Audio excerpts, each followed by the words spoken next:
But it's turning milder elsewhere. Further west, double figures likely, although it doesn't feel all that mild with a strengthening wind around these western coasts. The rain will spread its way away from northeast Scotland during this evening, so much of Scotland having a dry evening rush hour, but staying fairly cloudy. Outbreaks of rain will be working back in across southern and western parts of Northern Ireland. Good part of England and Wales also having a dry end to the day, but down to the southwest, South Wales, southwest England, some heavy bursts of rain coming in here. Not very nice along parts of the M5 for the evening rush hour. That rain will spread steadily north and eastwards overnight, so we'll all see some, and stay quite breezy as well around the coast. As that cloud moves in, well, it's bringing that milder air, so it may turn a bit colder this evening, but by dawn, temperatures mostly at 7s and 8s across the east, 10s and 11s to start Thursday further west. But we are also going to start with more cloud and outbreaks of rain, another day where most places will see some rain through the day,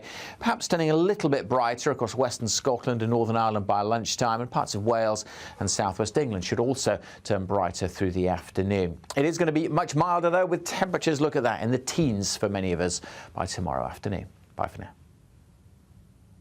Expect a warm front, moving from the kitchen right through to the rest of the house. Boxed Boilers, sponsors of weather on GB News.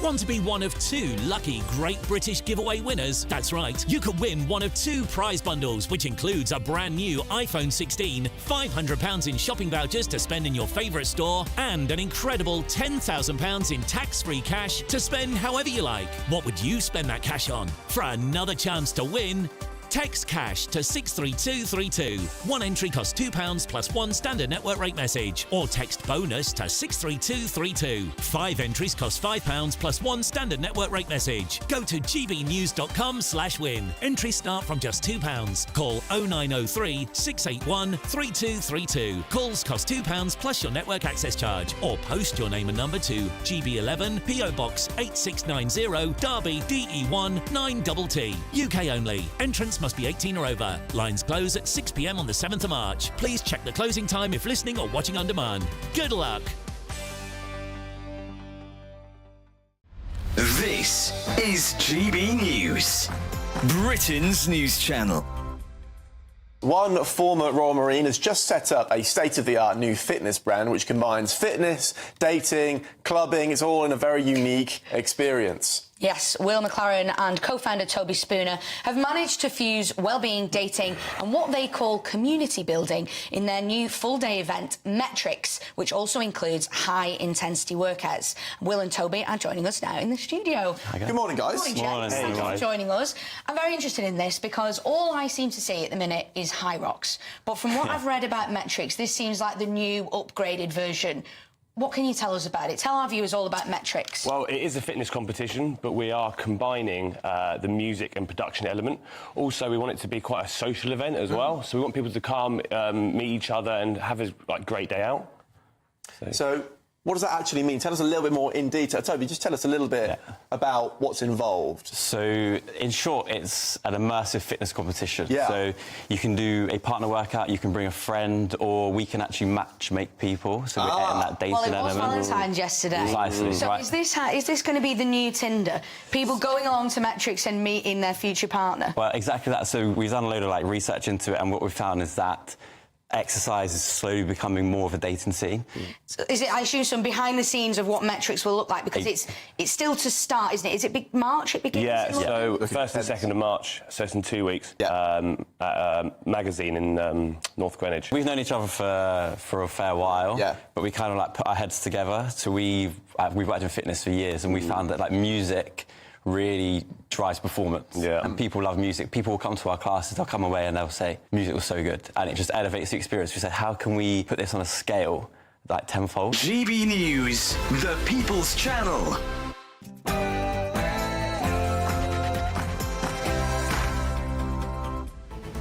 Good afternoon, Britain. It's 12 o'clock on Wednesday, the 19th of February. I'm Tom Harwood. And I'm Emily Carver.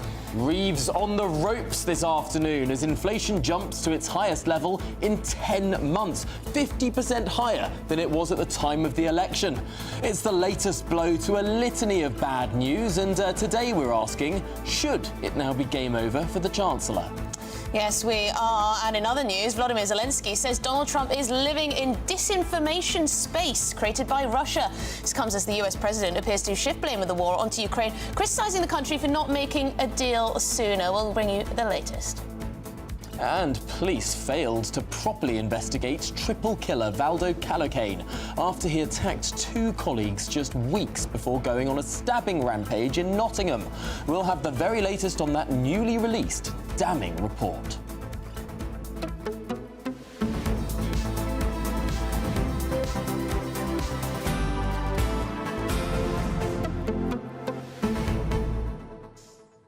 So inflation is up again. That's the news we woke up to this morning. But it's not just that inflation is up.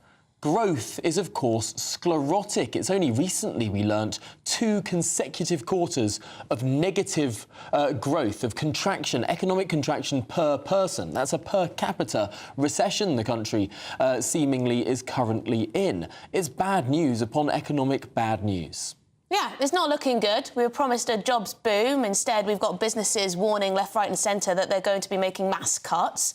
That's real people's lives impacted by the budget. They say it's because of the tax raid that's coming, of course, and the impact that will have on jobs. Should it be time for Rachel Reeves to lose her job? Of course, there's also the accusations that she lied in her CV a number of times. There's also the BBC revealed, actually, that an investigation into her expenses back at the time she was working at HBOS. Perhaps everything wasn't white as it should be.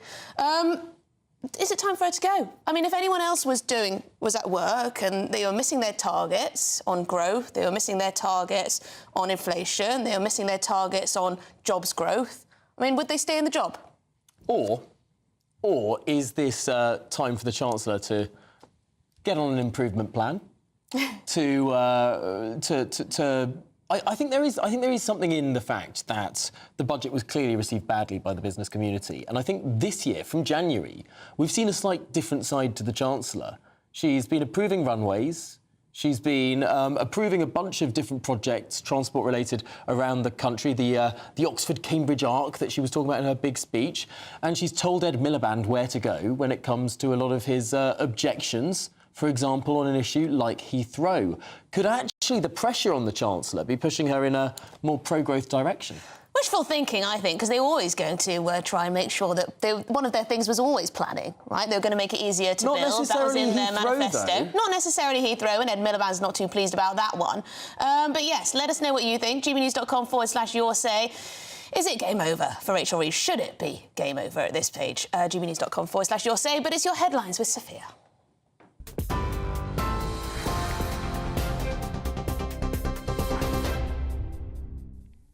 Tom, Emily, thank you. Good afternoon. It's just gone 12 o'clock. These are your headlines. Volodymyr Zelensky has said Donald Trump is trapped in a disinformation bubble after the US president suggested that Ukraine could have settled the war with Russia very easily. This could have been settled very easily. Just a half-baked negotiator could have settled this years ago. Conference, the Ukrainian leader says he is seeing a lot of disinformation from Russia, including claims his approval ratings are at 4%, which was echoed by Donald Trump yesterday. It comes as the US president hinted an election may be needed in Ukraine for peace. Wouldn't the people of Ukraine have to say, like, you know, it's been a long time since we've had an election? That's not a Russia thing. That's something coming from me and coming from many other countries also. You know, Ukraine is being just wiped out. Meanwhile, former UK Defence Secretary Ben Wallace has criticised Trump's handling of the situation. Writing on social media site X, he said, "I think what President Trump is learning is that if you have no skin in the game, you don't get to decide the fate of Ukraine. I am sure they all enjoyed their 4-hour talks today, but they probably shouldn't have wasted their time." Now, the UK's inflation rate has jumped from 2.5% to 3% in January, the highest level in 10 months. It means that, on average, something which cost £1 a year ago now costs £1.03. The Bank of England's target for inflation is 2%. The chief economist of the Office for National Statistics says the rise has been driven partly by airfares, meat, bread and private school fees.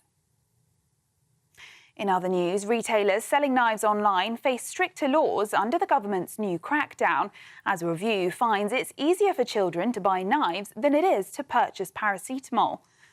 Tougher prison sentences will be introduced for selling knives to under 18s, and retailers will be obliged to report suspicious or bulk purchases that could then be sold on via social media. It's part of the government's aim to increase the protection of young people from knife crime following tragedies after unlicensed sales of the weapons. Jonathan Reynolds has been accused of fabricating his CV after it emerged he repeatedly described himself as a solicitor despite never qualifying. Speaking to the Commons in 2014, the business secretary claimed he worked as a solicitor in Manchester city centre before becoming an MP. However, he never actually qualified, quitting his training contract to run for Parliament in 2010. And Shadow Housing Secretary Kevin Hollinrake has called on Reynolds to come to Parliament and explain himself. You cannot fabricate your CV, and we've seen this, of course, with Rachel Reeves, who's had to make several alterations to her CV. And now it seems Johnny Reynolds as well. So I think having done that in Parliament, you're duty bound to come to Parliament to actually put the record straight. Meanwhile, Labour has responded, saying it's a complete muddying of the water. They say LinkedIn is not a CV, it's a social media profile, and that the profile itself is a human error from his office. In regards to the 2014 parliamentary speech reference, they say it is not him discussing his professional background. Pope Francis spent a peaceful night in hospital and ate breakfast this morning. That's according to the Vatican, who gave an update this morning. It comes after it cancelled the Pope's weekend engagements after he was diagnosed with pneumonia. He has been suffering from a respiratory infection for over a week and was admitted to hospital on Friday. The Vatican added in a statement that laboratory tests, chest X-rays and the clinical conditions of the Holy Father continue to present a complex picture, but that he remains in good spirits. And obesity in England has caused the country's life expectancy to plunge in the European rankings. That's according to a report published today. Decades of increasing life expectancy are beginning to falter, with people in England now living roughly 9 months less than they did in 2011. And the low levels of exercise and poor diets are partly to blame. That's according to research in The Lancet. The analysis across 20 European countries since 1990 found that improvements began to slow down in 2011 and life expectancy dropped between 2019 and 2021. England experienced the biggest decline. Those are the latest GB News headlines. Now it's back to Tom and Emily. For the very latest GB News direct to your smartphone, sign up to News Alerts by scanning the QR code or go to gbnews.com/alerts.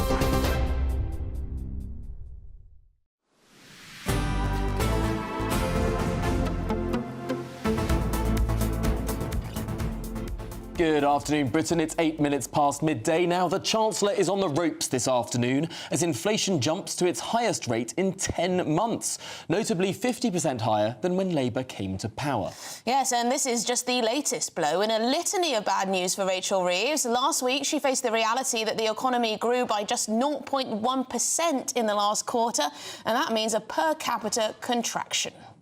Well, we've had a Chancellor who promised to boost growth, yet per person, we're in recession. Brilliant. And she promised to get inflation down, but it's shot up. She promised to boost jobs. Instead, businesses say they're preparing for mass staff cuts. And, of course, the government promised integrity. Yet the Chancellor has been accused of lying on her CV, not once, but twice. So we're asking, should it be game over for Rachel Reeves? Well, let's speak to GB News reporter Adam Cherry, because, Adam, it seems that the bad economic news simply doesn't stop coming. Yeah, it's sort of an academic question, though, isn't it, guys? Because just last week, Number 10 eventually said that they will keep Rachel Reeves in post for the entirety of the Parliament. That's a luxury that's only been extended to the Foreign Secretary, David Lammy. It's just those two. The rest of the Cabinet are apparently fair game. So even if inflation soars, even if taxes go up further, even if growth, or as you say, we're in a personal recession already, even if this continues, presumably she will stay in post. But you've just gone through that charge sheet. There's more to come yet. Don't forget, next week we're expecting Ofgem to raise the energy price cap, so bills are going to get more expensive, energy bills more expensive. Beyond that, in April, we have the national insurance rise on employers. That's going to bite, so it becomes more expensive to hire people, more expensive to give pay rises. So the dashboard, all the warning lights are flashing here. It's not getting any better. Now, for their part, just to read a statement from the Chancellor this morning. This is regarding the inflation news, which, as you say, has risen unexpectedly to 3%. On that, the Chancellor says, since the election, we've seen year-on-year wages after inflation growing at their fastest rate. The government is going further and faster to deliver economic growth, and it will do this by taking on the blockers to get Britain building again. So you're seeing that with the likes of the Heathrow expansion and reforming planning rules. But if you take Heathrow as an example, that will take probably decades, at least that's what those in charge are saying. So in the short to medium term, I don't see how it gets much better, particularly quickly. But Adam, I mean, you say it's an academic question at this point because Keir Starmer has said he's going to stand by her, but circumstances change. A week is a very long time in politics. If Keir Starmer at some point feels as though Rachel Reeves is the problem and that she's losing him public support for all of these various reasons that we mention, you know, we know how politicians can be ruthless. That's true, yes, and it's not unlike Keir Starmer to change his mind on big decisions. And there are reports that after the spending review in June, perhaps Pat McFadden, who might be practising his budget performance in the bathroom mirror, might need to wheel himself out and do the real thing later. But for now, as I say, it doesn't look like we're going in that direction. And if you sack your Chancellor, that really, history says, you're in trouble personally as the Prime Minister because you don't have confidence in your own economic record, and they come as a pair. So I would be very surprised if that happens, but it's not entirely out of the question. I would just point to history and indeed what Downing Street is saying at this point, which is that she will stay in post even if things are looking a little bit gloomy in the short term. Yeah, and of course it does seem that the Prime Minister has attached his own personal fortunes so closely to that of his Chancellor. The two are so intricately linked that were he to sack her, then he wouldn't be long for this world either. I suppose the two will rise or fall together. Exactly, and if you look at Keir Starmer's personal approval ratings, they are at historic lows. I mean, he's less popular now, I think, than any Prime Minister, with the exception of Liz Truss in recent history. So, look, if he sacks Rachel Reeves, I can't see how it makes his fortunes any better. And whoever comes next in this hypothetical scenario, how can they change things either? I just don't see it happening. OK, well, Adam, actually, he's more unpopular than Meghan Markle at the moment, which is something. Adam Cherry, thank you very much indeed. Our GB News reporter there in Westminster for us. Which might be why he's going to fly off to America next week. Perhaps they like him more there. Oh, maybe, yes. But shall we get some more now? Because we're joined by the money reporter at The Telegraph, Madeline Ross. Madeline, we've been talking about some of these economic indicators. My goodness me, it's not a pretty picture. No, it's definitely not. Inflation going up means all sorts of things. It means more pain for mortgages and homeowners because Bank of England cuts will be delayed. It means that although some people will see a rise in their pay packets soon because of the increase in the national living wage, your money is going to go a little bit less far than it used to. And this has been something that has been a persistent problem for a long time. And to see it tick up again is going to be very disappointing for a lot of people.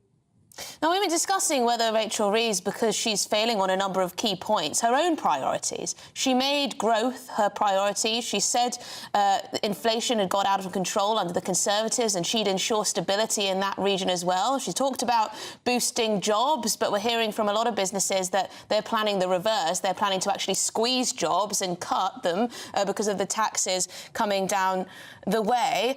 I mean, there's not much confidence in the women at the moment. Definitely not. As I've said before, you know, we talk a lot about the plan for growth. what growth and where are the key major questions for lots of people at the moment. I think if you're marking her on her own points, as you've sort of said, she's not hitting those targets at the moment. But the British economy has proved remarkably resistant before. I think globally, our position is still quite strong. Other countries think we're a strong economy. So there are positives to look for. But at the moment, if you're a British business owner, if you're a British worker, you are thinking, well, hang on a minute, how long can all of this go on for before it starts to really drag us down? Yeah, it's a really tough situation. How can people best buttress themselves against the economic headwinds? Do we have any personal advice, really, to how to head into this storm? How do we cork our hulls in our metaphorical ships? That's a very big question. There are lots and lots of things people can be doing. I would advise people to look at financial guides online to make sure that you stick to your own budget as much as anything. That's very important, to save as much as you can and to take advantage of the tax breaks that still remain. The ISA season is upon us, so if you've got enough to put into an ISA, put it into an ISA now, and then you'll get a fresh allowance from April. So just be prepared and keep going is the best advice I can give. So there you go. Save, be a bit cautious, put that money that you do have, if you do have it, in an ISA. Madeline Ross, thank you very much indeed. And most importantly, KBO. Yes, don't stuff it under your mattress. As Winston Churchill used to say. You were enunciating your words there, weren't you? Was I?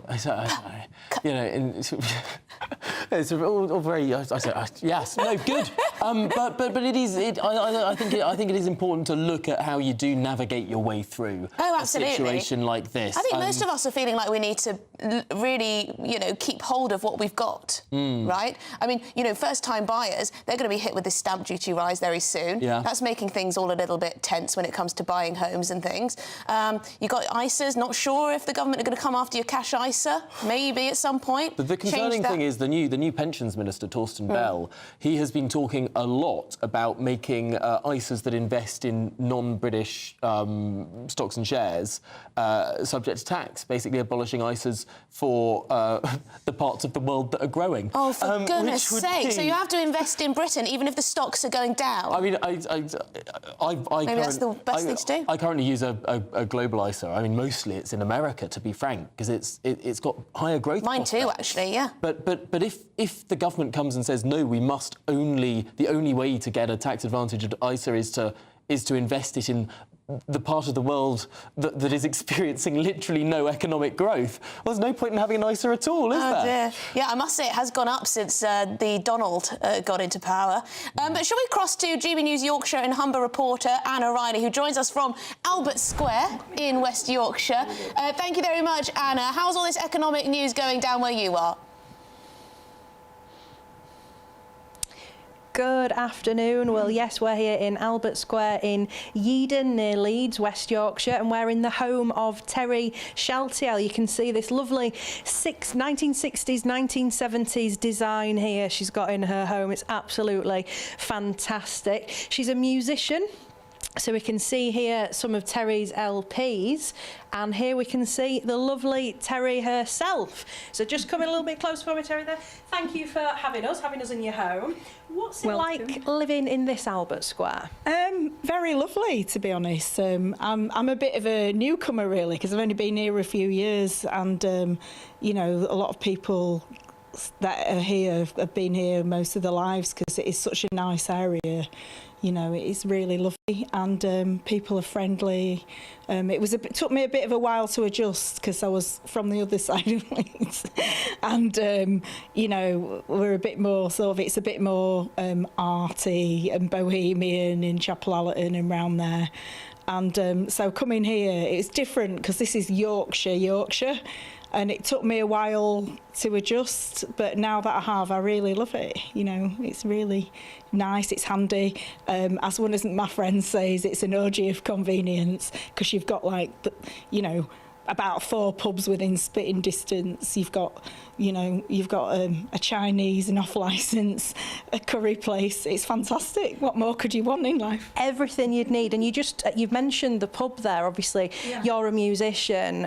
With the economic news that we're getting in today, we've heard that inflation's gone up to 3%. What sort of impact does that have on you as a musician and the wider pub trade where you work? It's terrible. They're just squeezing the pubs. They're making it impossible for them to function. You know, hospitality in general now for the past few years since lockdown, especially, a combination of different reasons why. You know, obviously Rachel Reeves is sticking the nail in the coffin, isn't she? And it's just making it impossible. You know, that they can't afford to hire staff. The duty on drink, people can't afford to drink as much. You know, people have only got a finite amount of disposable income, and one of the first things to go is entertainment. You know, unfortunately, so a lot of pubs, you know, they're just trying to exist, let alone hire musicians. So at a grassroots, it's really hard for people. You know, it's hard for the pubs and venues to function, and even high up, you know, it's hit larger venues as well. You know, because people are struggling to pay for these things. You know. How do you cope with that, with energy bills going up as well? We're going to see them rise at £100 a year.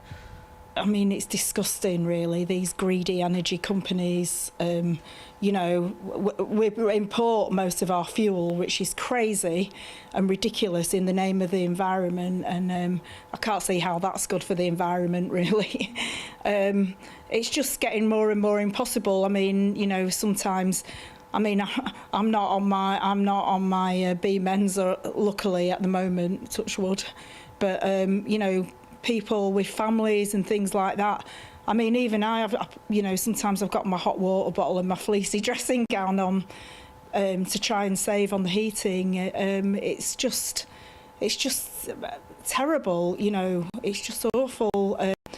I feel sorry for families more than anything else. It must be really hard for them. What would you like to see, you know, from the government for more support? Yeah. Oh, can I just say, and pensioners, because they've cut all the winter fuel payments, which is appalling. Sorry, what did you say? I'm just saying, what would you like to see, you know, to make life better? I don't know, a miracle. I mean, obviously... it would be really good if they could stop hiking up all the bills and hitting people with just terrible energy bills and paying for things that we don't need, you know, like this zero environmental thing. I just think, I don't know what the answer is, but just to stop letting these companies hike up the prices to ridiculous amounts that people just can't afford. Thank you so much for speaking to us, Terry. As we've pointed out, this is Terry's album. She's got a second album coming out, so check her out online, Terry Sheltiel there as well. Thank you for having us. You're welcome. Thank you. And we've been speaking to people all morning and all afternoon about what life's like here and their take on the day's news. Much, Anna, for being there in Albert Square for us. Now, we must say that in response to allegations that Rachel Reeves lied on her online CV, a spokesman for the Chancellor confirmed that the dates on her LinkedIn profile were inaccurate and said it was due to an administrative error by the team. Her profile on the social media site has since been updated twice. OK, well, moving on. A police watchdog has found that the police inadequately investigated an assault on warehouse workers by Valdo Calacane, potentially preventing his subsequent murder spree a month later. Yes, the investigating officer neglected to check Calacane's details on the police national computer, which could have revealed his past and flagged him as a threat. OK, well, we're joined by GBNews Home and Security editor Mark White. Tell us more.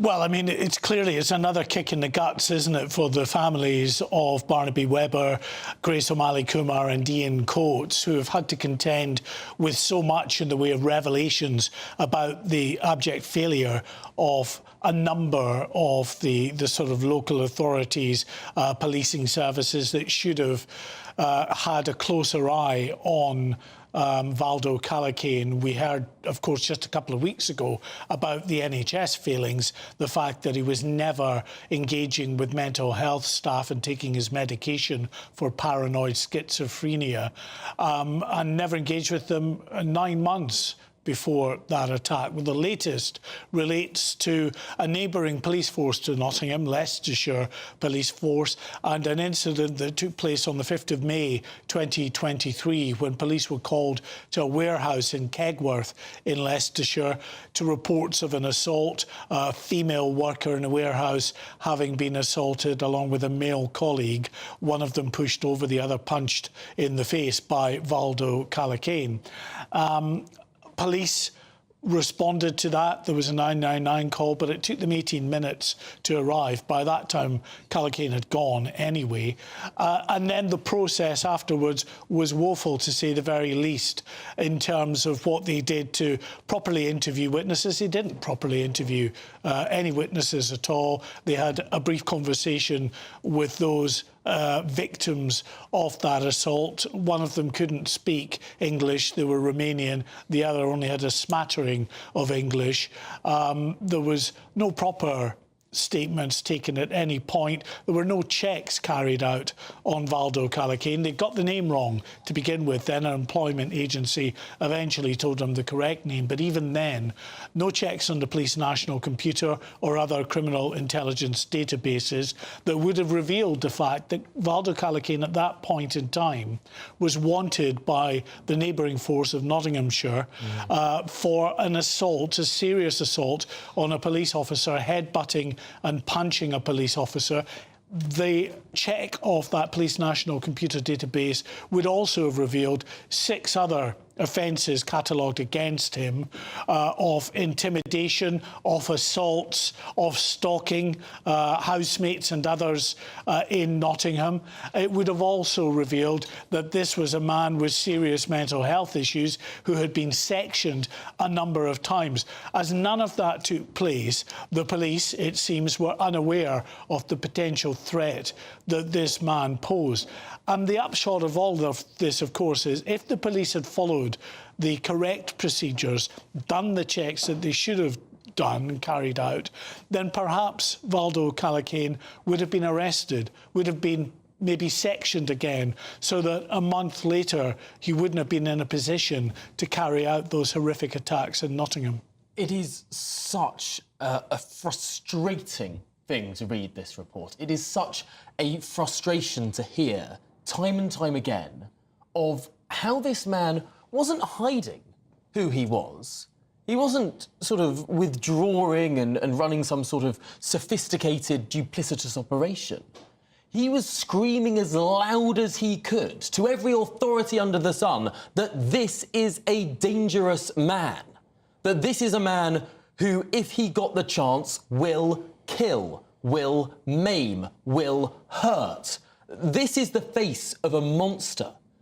And again and again and again, the institutions that are designed to protect us failed to talk to each other, failed to put it together, failed to see what was staring them in the face. Well, interestingly, even years before this attack, a psychiatrist dealing with Valdo Calacane noted down that he felt there was a real possibility that this man could go on to kill. We know, of course, from a couple of weeks ago when we got the NHS report about failing after failing in terms of the treatment plan they provided for this violent offender, because they were aware of the violence. In fact, they had plans in place that should any mental health worker go to his home address, they would have an escape plan. They would not go alone, they would go in pairs. They knew he was a very dangerous individual, but allowed this man not to engage with them fully, to refuse to take his medication, to the point where they completely disengaged with him in their treatment plan. So for 9 months, this man was not receiving any antipsychotic medication and went deeper and deeper and deeper into this mental health spiral towards the violence that we eventually saw playing out in Nottingham. But of course, just over a month before that, in neighbouring Leicestershire, this violent incident giving a very clear indication of what this man was capable of. And as I say, had those police done their job properly, carried out the checks they were supposed to, they would have seen to back up the concerns they might have had about this violent act, that yes, this was a very violent offender, wanted on warrant and should have been in police custody. Is it likely that anything will happen with regard to these police officers who clearly failed in their duties? Well, this is another part of this case which is so troubling and has really deeply angered the families of those who died, because the Independent Office for Police Conduct who carried out this have now categorised this as something that should take place as a misconduct hearing, a misconduct meeting, rather than a misconduct hearing. Now, a meeting means that the biggest sanction, the most serious sanction open to the IOPC, the police here, is that those officers, the two officers that responded, could have a final written warning. But had it been a hearing, then, you know, potentially they could be dismissed. Look, you know, you've got to feel to an extent for the officers as well. The IOPC are not saying that it was the actions of the officers that led to Valdo Calacane doing what he did. But what they have said is that, you know, had they acted appropriately, had Valdo Calacane been detained and possibly sectioned, then he would not have been free to do what he did then a month later in Nottingham. That's something that those two police officers are going to have to live with for the rest of their lives. Not necessarily calling for their heads. Just saying that, you know, it's so important that lessons are learned, that other police officers see this, use an example of what not to do, to make those checks, to go that step further, to ensure safety. And that's why the families have said, incidentally, they are very encouraged now that we're going to get that full statutory public inquiry so that all of these issues can be properly addressed and hopefully proper lessons learned from them. Let's hope they will be. Thank you, Mark Wyatt, GB News Home and Security Editor. Well, this is Good Afternoon Britain on GB News. Plenty more to come on today's show. Get this, NASA has upgraded the chances of a city-killer asteroid hitting Earth. Now the highest in the agency's history. That's a 1 in 33% chance of a collision. 1 in 33 chance of a collision. How worried should we be? We're posing that question to a man in the know after your latest headlines with Sophia Wensler.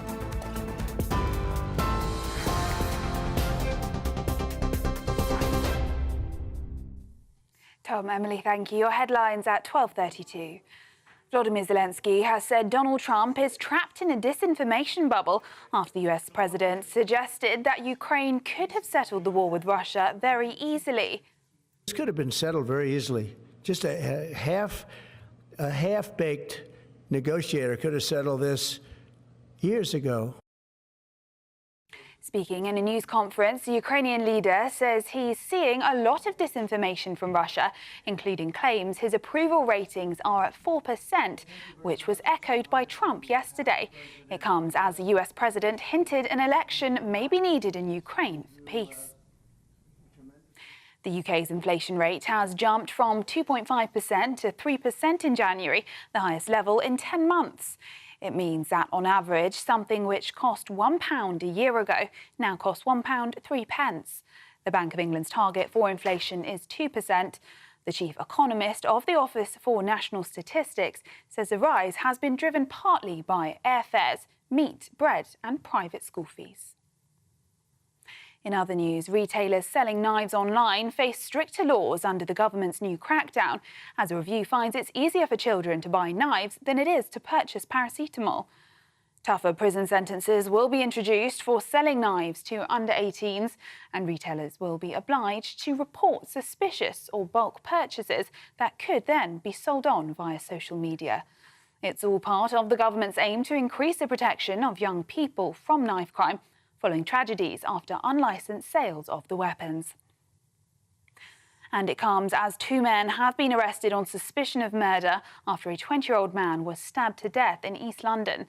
The Met Police said officers were called to reports on the Bodney Road in Hackney at around 6 p.m. on Tuesday. The 20-year-old was treated by the ambulance service but was pronounced dead at the scene. Two men aged 23 and 25 have now been arrested on suspicion of murder and remain in custody. And the BBC is facing questions over accusations of promoting Hamas propaganda after featuring a boy claimed to be a Hamas leader's son in a new Gaza documentary. The documentary, Gaza: How to Survive a War Zone, was broadcast on Monday evening as an account of ordinary Palestinians, but last night it was claimed one of the child narrators is the son of a Hamas government minister and the grandson of one of Hamas's founding members. Critics have said the BBC has allowed itself to be used as a propaganda platform for Hamas by giving airtime to the child of one of its senior figures. The BBC has responded, saying the documentary showing the conflict through the eyes of 3 children in Gaza was produced in line with BBC editorial guidelines, and the BBC had full editorial control. Those are the latest GB News headlines. Now it's back to Tom and Emily. For the very latest GB News direct to your smartphone, sign up to News Alerts by scanning the QR code or go to gbnews.com/alerts.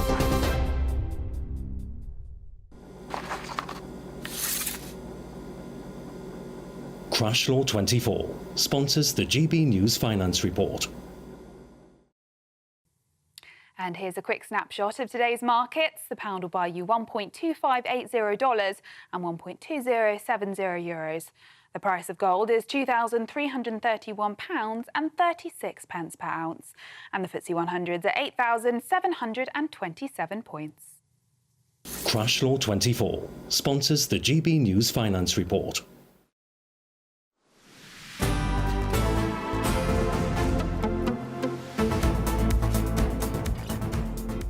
Well, thanks, Sophia, and welcome back to Good Afternoon Britain. It's 36 minutes past midday. It is indeed, and sorry to break it to you, but planet Earth could be facing one of its greatest threats of all time and within the next 10 years. Watch out for this. Experts from NASA have upgraded the chance of a city-killer asteroid hitting Earth, now the highest in the agency's history. So just how worried should we be? Although I sense you're quite excited by the prospect. Who better to ask than space commentator Andy Lound, who knows all about such things. Andy, so the odds on this asteroid hitting planet Earth, they're being slashed by the day. Yes, they are. It's quite interesting. As more data comes in, it's interesting to see what there is. Now it's in 1 in 32 chance, which is actually quite high. It's a very high thing, high number to have when they're doing these kind of work. And as you rightly said, it's the highest number in the history of studying asteroids when they come past. Of interest with this one, this asteroid was actually discovered, interestingly enough, on the 27th of December last year, 2 days after it had flown close by the Earth, which is interesting in itself. And that was 500,000 miles. That was actually very close indeed. And then they spotted it. And it orbits the sun every 4 years, so it will actually be in the vicinity of us in 4 years' time. In this particular case, about 2028, it's going to be close to us again. And that's when they're going to get even more data. But the data that did come through was quite remarkable, suggesting that, you know, its orbit, it brings it round. The next time it passes round in 4 years' time, it's actually going to be quite a distance away from us. But then as it swings round again, it could get closer. But we don't know exactly how close at present, because it could interfere, for instance, by the gravitational effects of Mercury or Venus, as well as the moon itself here can affect it. So you've got to really refine these very carefully, and then refine exactly what type of asteroid it is. And that's as big an issue that we have, because if it's a very strong nickel-iron one, we wouldn't be able to deflect it quite as easily, for instance, if it was something like a stony asteroid, which they're suspecting. Sorry, nickel-iron. So, sorry, I don't know. Nickel and iron. Nickel and iron. Okay, yes, sorry. It's nickel iron. Yes, it's a lot of asteroids which have hit the Earth, which cause big holes like the one you got in Meteor Crater, Arizona. That was a nickel iron meteorite, about 96% nickel iron. So it's very heavy, very dense. We think this one could be more of a rocky type object from the observations made so far, which means when it enters the atmosphere, it's likely to break apart and explode. And the size of it is about the same size as the object that exploded over Tunguska in 1908, which flattened hundreds of square miles of forest. Now, that was a fairly uninhabited area, but if that had happened, for instance, in 1908 over a major city, you would be flattening a city like the centre of London or Brussels or something like that. So we are to be concerned about this. There is a real concern here that this could be quite serious. The interesting thing is its flight path, if it came in, and it does come close to the Earth and does enter the Earth's atmosphere, it would hit the Earth somewhere between in the ocean between South America and Africa, or across Central Africa, stretching across Yemen, or into part of India. So that's the bare line that you can actually draw.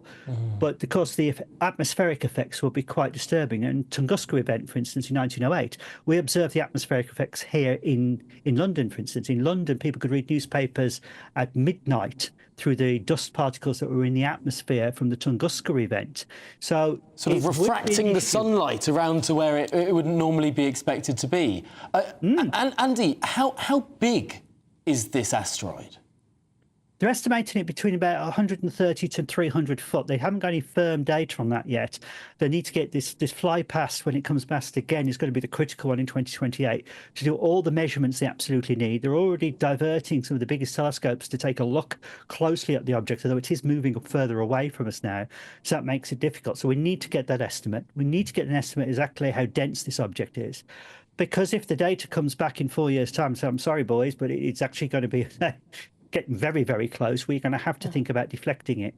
And the earlier we can try to deflect it in its orbit, the better. Well, that's what I was going to ask you, Andy. Can't we just shoot it out of the sky? No, this is not going to be a Bruce Willis madness, because Armageddon was a great film and good. Well, even Elon Musk can't do it. Oh, well, Elon Musk probably will. And Trump will just shout at it when you say, "You are not to come here," and it will go. No, if for instance, in the films such as Armageddon, which was good fun, but reality is, if you were to blow it out of the sky, just fire nuclear weapons and destroy it, you would have one serious issue turning into tens of thousands of slightly smaller issues as the bits of it come hurtling back down onto the Earth. So you really do need to deflect it. Now, we've already deflected a moon of one of the other asteroids as an experiment in the DART mission. So we know we can do it. And that object that we deflected is actually bigger than this object we're looking at. So we do actually know that potentially we could actually deflect it away. So that's not so bad, assuming we can get the nations to work together to actually carry it out. But you've got people like Musk and Bezos and people like that who are very capable of developing technologies to do something. But this is why it's so important to be talking about it right now, where it seems like a bit of a far-fetched reality, because you're not going to pull together a mission to deflect an asteroid in a week. I mean, this is going to be something that would take years in the planning. Honestly, Andy, talking about it now, it sounds like I'm in some sort of science fiction drama. But this is real. There will be people at NASA and other space agencies around the world working up plans to deflect an asteroid that could take out a city on Earth. Yes, I mean, this is where they look at people like me and say, "Oh, you're geeks in all this space stuff." But this is the real sharp end of it now, in that, you know, we only exist here because an asteroid hit the Earth, which led to the extinction of the dinosaurs, which led to the rise of the mammals, which led to us. So we actually owe our lives to such an impact. But we could also be wiped out by such an impact in the future. Not that this one would be of that scale, but nonetheless. And a better species could evolve. Yeah, I mean, could you imagine that? We could get wiped out and another species would replace us if such a large event took place again. How fascinating would that be? Well, it would, but we'd be dead. Andy Lound, thank you. We need that Mars self-sustaining civilization as soon as possible, don't we? We need a backup. Yeah, Andy Lound, thanks so much for joining us and talking. I'm not sure you've really settled us, but thanks for explaining the science behind it all. The billionaires will sort it out. The people at NASA, the good people at NASA, the brain boxes. Yeah, Neil's been very naughty. He's written in, he says, "I like it when he said flattening Brussels gets my vote." Oh, goodness. That's an anti-European Union remark, I imagine. No, there are some lovely parts of Brussels. There are some lovely sort of old cathedrals, Gothic architecture. The big concrete European Commission has less to be desired. Believe it or not, at one time I wanted to work in Brussels. Really? Yeah. Well, you could use your French. Changed my mind, yeah, exactly. Anyway, if you're in search of some winter sun, it's probably not that warm in Brussels, but maybe Tenerife. Here's the forecast for some of the top holiday destinations. You're looking happy. Well, the forecast looks good. So you've sorted the travel insurance then? All Clear Travel Insurance sponsors GB News Travel Destinations Forecast. Winds from the north will bring a real chill to Greece and Turkey over the next few days. Meanwhile, plenty of sunny skies in Spain. There's that northerly wind making many of the Greek islands colder than the UK. Certainly chillier across parts of Croatia. Some sunny spells in Italy, along with a few showers. Fine and sunny weather for the Balearics and southern Spain, along with the Canaries. And the breeze here will be easing. But that cold wind will continue to blow across the Greek islands into the weekend. All Clear Travel Insurance sponsors GB News travel destinations forecast. Well, this is Good Afternoon Britain on GB News. Stay with us, plenty more to come. Indeed, Formula One turns 75. Yes, we're live at the home of British racing, Silverstone Circuit, to celebrate that next.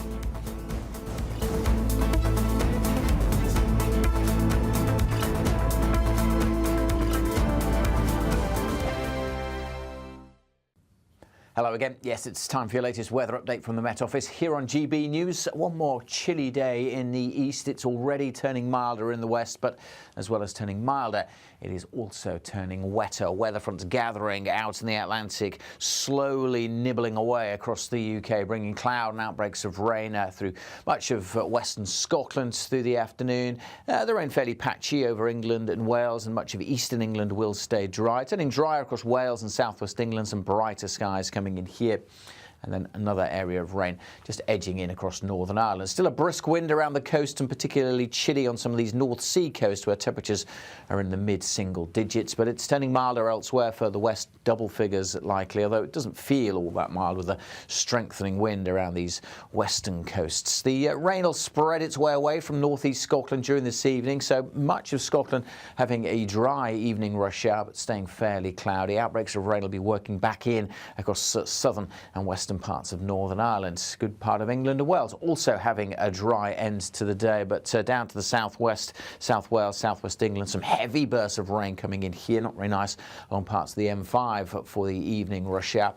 That rain will spread steadily north and eastwards overnight, so we'll all see some, and stay quite breezy as well around the coast as that cloud moves in.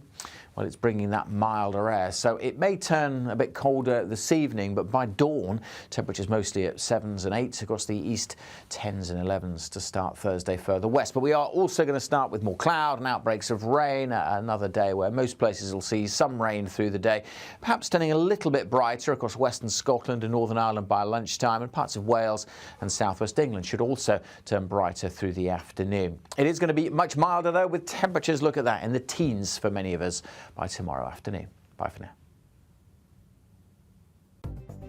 The latest GB News travel. Good morning, I'm Russell Holding. Orkney ferry sailings between Pyrrhawall and Papa Westray are cancelled because of poor weather conditions. In Tyne and Wear on the A19, there's a lane closed where someone's broken down on the southbound entry slip road coming from the A194 at the Lindisfarne roundabout at Jarrow, causing queues. In Warwickshire, the A5 is partly blocked each way by an accident at Fenny Drayton. There are delays of up to 20 minutes to trains between Llanelli and both Swansea and Llandrindod after a train broke down.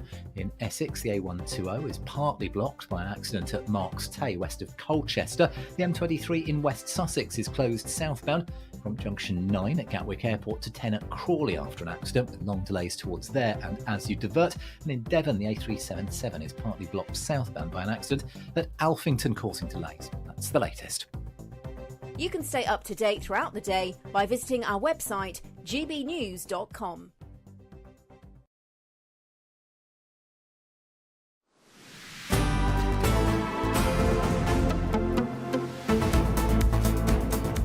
Okay, good afternoon, Britain. It's 12:47, and the home of British racing, yes, that's Silverstone, is gearing up for a major celebration today. The circuit reaches the landmark of 75 years hosting Formula One. And here's someone driving around the track. It is, of course, an iconic venue in the sporting world and has hosted some of the greatest drivers in the sport throughout the last 75 years. Can you name 5? I'm sure I can. But let's talk to Jack Carson. He's our reporter on the ground. Jack, tell us about this anniversary. I mean, it is quite special, isn't it? 75 years of Formula One this year. That big season opener yesterday at the O2 Arena, where we saw all the liveries for this season's Formula One cars announced in front of thousands of people, really kicking off that countdown to the start of the season. Of course, one of the venues that's going to play host this year again is Silverstone, hosting the first Formula One race back in 1950. We are here by the track. You can see the grandstands around us, and I'm delighted to be joined once again today by Rob Janer, who's the Head of Learning Engagement at Silverstone Museum. I mean, just tell us a bit about the part of the track where we are, because every part of this track is historic, but tell us where we are right now. Yeah, we are at Luffield Corner. You can see Brooklands in the distance, and as part of the museum visit, you get to come out here, and when there's activity on track, you get to see it. But this is one of the oldest parts of the circuit, so as you head down towards Woodcote Corner there, that is the oldest. It's never been changed, that bit of the track. The circuit used to run from just behind us, almost straight down there, but nowadays the cars come just from down in the distance into Brooklands Corner, the scene of multiple overtakes. It's a DRS zone, so for those that know their F1, it's where that flap opens at the back, so the cars get an extra bit of overtaking opportunity, so you do get a few incidents into this corner. And then Luffield's so popular because we're so close to the actual track. You get multiple different lines, cars trying to overtake, quite a slow bit of track, but also great for those photo opportunities. So there's amateur photographers amongst us can get really good shots of the cars nice and close up. You talk about how this part of the track hasn't really changed much, but still Silverstone itself has. I mean, from that first race back in 1950, there have been multiple iterations of what this circuit has looked like. Oh, it's changed hugely. So the original layout used to use the main runways from when the RAF were here, and there was at one point the two parts of the circuit ran at each other, and they had to put bed sheets up in between, so the drivers didn't feel like they were about to drive into each other before they then went around a hairpin. So that was our initial layout, and then we kind of now follow very much the perimeter road of the airfield. We cut in a little bit and used the straight, which was the Wellington Straight, which is one of our old runways, but it's changed a lot. We changed it significantly when we had the motorbike Grand Prix back here, and that was around 2010. And the other significant development was the wing building just behind us here. Well, that's the big Formula One pit and paddock complex, a huge grand building with a nice big glass fronted section at the front, and you've now got a hotel opposite it, and it really does create an amazing atmosphere come race weekend. But it's developed a lot since we used to have the straw bales out there. We've now got much safer runoff areas. You can see the gravel bed just behind us. Lots of the sections have nice big bits of tarmac, so if a driver does get it wrong, they've got a nice big safe area to run into. And you've also got these big high fences around, protecting all of our spectators that are here watching the race, making it a lovely, safe and enjoyable experience for everyone that comes here. And you mentioned, parts of this track. Each part of the track's got a name, the corners have got a name, and they are all about history, but also more modern, because we've got the Wellington Straight, which I get you to explain in a minute, but we've got the Hamilton Straight as well, something more recent, and I should imagine in years to come, if the likes of Lando Norris win a Drivers' World Championship, he might well have something here named after him as well. So as the track evolves, different parts of this circuit are renamed at the same time. Absolutely. Well, sort of. Some of our bits of track are very much named after the history of the venue. So Wellington goes back to the Wellington Bombers and the aircrews that trained here. Places like Luffield and Beckett's are actually an ode to when there was a monastery on site here. We're going back almost 1,000 years. And then you've got corners like Copse, where there's a copse of trees just behind it. And then, as you mentioned, we've got the Hamilton Straight, named after Sir Lewis when he won his 7th world title. And it's the only current bit of circuit that's actually named after a Formula One driver. Every other element of the circuit is actually named after part of the history of the venue. Another key area is Stowe, so we're just by the Stowe estate, where the big National Trust and Independent School is just behind us. Well, that's Stowe Corner. You've got Hangar Straight. There used to be the hangars for the aircraft just the other side of that straight. So everything has an ode to history, and I much prefer that to some of our modern circuits where the turns are named elaborately, turn 1, turn 2, turn 3, and we actually have kind of nice nice names that actually have a link to the history of Silverstone. Rob, thank you so much for joining us. I mean, another fantastic history lesson. We've been speaking to Rob all day, finding out all about the history of Silverstone here, that's, promoting and celebrating British motor racing. And when the Grand Prix comes here later in the year, it's going to be quite special, of course, celebrating 75 years. Absolutely fantastic stuff, Jack Carson. Thanks for being there with us, and so nice to see you not standing by a bin bag today. It's nice to see you in a slightly better location. He's showing range, Tom. He's showing range. It's fantastic stuff. Our award-winning journalist our award-winning reporter. Did you know that the Formula One Grid Girls were discontinued back in 2018? I did know that. And now there are Grid Kids, a programme that allows young karting and junior racing drivers to stand alongside the cars. Hope they don't Out with the women, in with the kids. Right. Yeah. Oh, I'm sure lots of people have very strong opinions about this. I'm sure they do. I remember lots of the Grid Girls were saying, we want our jobs back. Yeah. Thank you very much. Yeah. Anyway, lots of you have been getting in touch about other matters, including the asteroid. John got in touch. He says, Tom is going to get all excited now. Calm him down, Emily. Yes, I'm finding I'm increasingly having to calm down, Tom. But you know what? I think overall the enthusiasm is very nice. Yeah, no, I think it is genuinely an important story. I do not want to be one of these television presenters who in 8 years' time, clips are all over the internet of because they're laughing off this asteroid that's now hurtling towards us and about to destroy a city. Better to be serious now and take it seriously. We do have more views as well to bring you, but we're going to take a very quick break, show you the weather, and we'll be back shortly.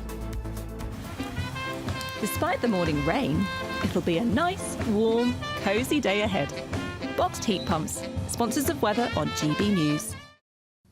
Hello again. Yes, it's time for your latest weather update from the Met Office here on GB News. One more chilly day in the east. It's already turning milder in the west, but as well as turning milder, it is also turning wetter. Weather fronts gathering out in the Atlantic, slowly nibbling away across the UK, bringing cloud and outbreaks of rain through much of western Scotland through the afternoon. The rain fairly patchy over England and Wales, and much of eastern England will stay dry. Turning drier across Wales and southwest England, some brighter skies coming in here. And then another area of rain just edging in across Northern Ireland. Still a brisk wind around the coast and particularly chilly on some of these North Sea coasts where temperatures are in the mid-single digits. But it's turning milder elsewhere. Further west, double figures likely, although it doesn't feel all that mild with a strengthening wind around these western coasts. The rain will spread its way away from northeast Scotland during this evening, so much of Scotland having a dry evening rush hour but staying fairly cloudy. Outbreaks of rain will be working back in across southern and western parts of Northern Ireland. Good part of England and Wales also having a dry end to the day, but down to the southwest, South Wales, southwest England, some heavy bursts of rain coming in here. Not very nice along parts of the M5 for the evening rush hour.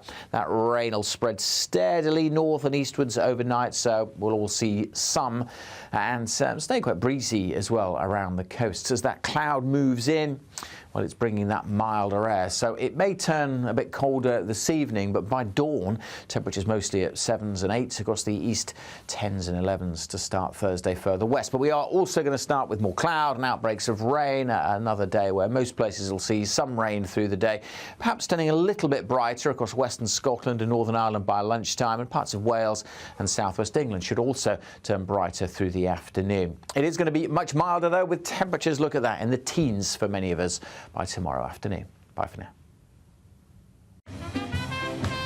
There will be a light breeze in the morning, leading to a warm front. Boxed heat pumps, sponsors of weather on GB News. We're giving you not one, but 2 chances to win this month, with 2 prize bundles that include an incredible £10,000 in tax-free cash. But that's not all. You'll also get a brand new iPhone 16 and a £500 shopping voucher to spend at your favourite store. So why not be extra lucky this month? For another chance to win, text cash to 63232. One entry costs £2 plus 1 standard network rate message, or text bonus to 63232. 5 entries cost £5 plus 1 standard network rate message. Go to gbnews.com/win. Entries start from just £2. Call 0903 681 3232. Calls cost £2 plus your network access charge, or post your name and number to GB11 PO Box 8690 Derby DE1 9TT. UK only. Entrance must be 18 or over. Lines close at 6 p.m. on the 7th of March. Please check the closing time if listening or watching on demand. Good luck. Nana Queer. Weekends from 3 p.m. 5 years ago now, we developed this campaign called Regifting Beauty. And Regifting Beauty is about giving back to those that are in less fortunate situations than the majority of us. And I was coming across people that were receiving gifts at Christmas. You know how many gifts we receive? Gift sets, items. bath bombs, all of these things that we don't necessarily use. For myself, they sit in the bathroom cupboard all year round. So I was thinking of a way how we can make that better, put that to better purpose. And we developed this campaign 5 years ago called Regifting Beauty. And it's where people can donate unwanted toiletries, sanitary items, skincare, perfumes, and we work with different charities around the country, and they will re-gift them to survivors of domestic abuse. And for years now, it's only really been focused around women. There hasn't really been a male focus. So Ben and I were having conversations, and we were thinking, well, and I was getting comments throughout the years of doing it, saying, why are men excluded from this? Surely it should be applicable to men too. I mean, in the UK, over 700,000 men are suffering with domestic abuse on an annual basis. And a lot of that goes unreported. And there's over 2 million people in the UK that do suffer from some form of domestic abuse, be it physical or psychological, and it's an important topic that we should be discussing. So this campaign is about providing something that may seem trivial, but it restores some level of dignity, and I think that's so important when survivors are just trying to regain aspects of their life. Something so small that maybe sitting in your bathroom cupboard that you're not using could go to such better use. So this year we're launching the Regifting Beauty, the Turnaround Edition, about turning around moments in life and allowing people to have those turnaround moments, which also plays on Ben's, song, Turnaround. Gotta turn it fits in nicely with that. Which I'll be on with you. For the remix, It's all fitting in nicely, isn't it? GB News, the People's Channel.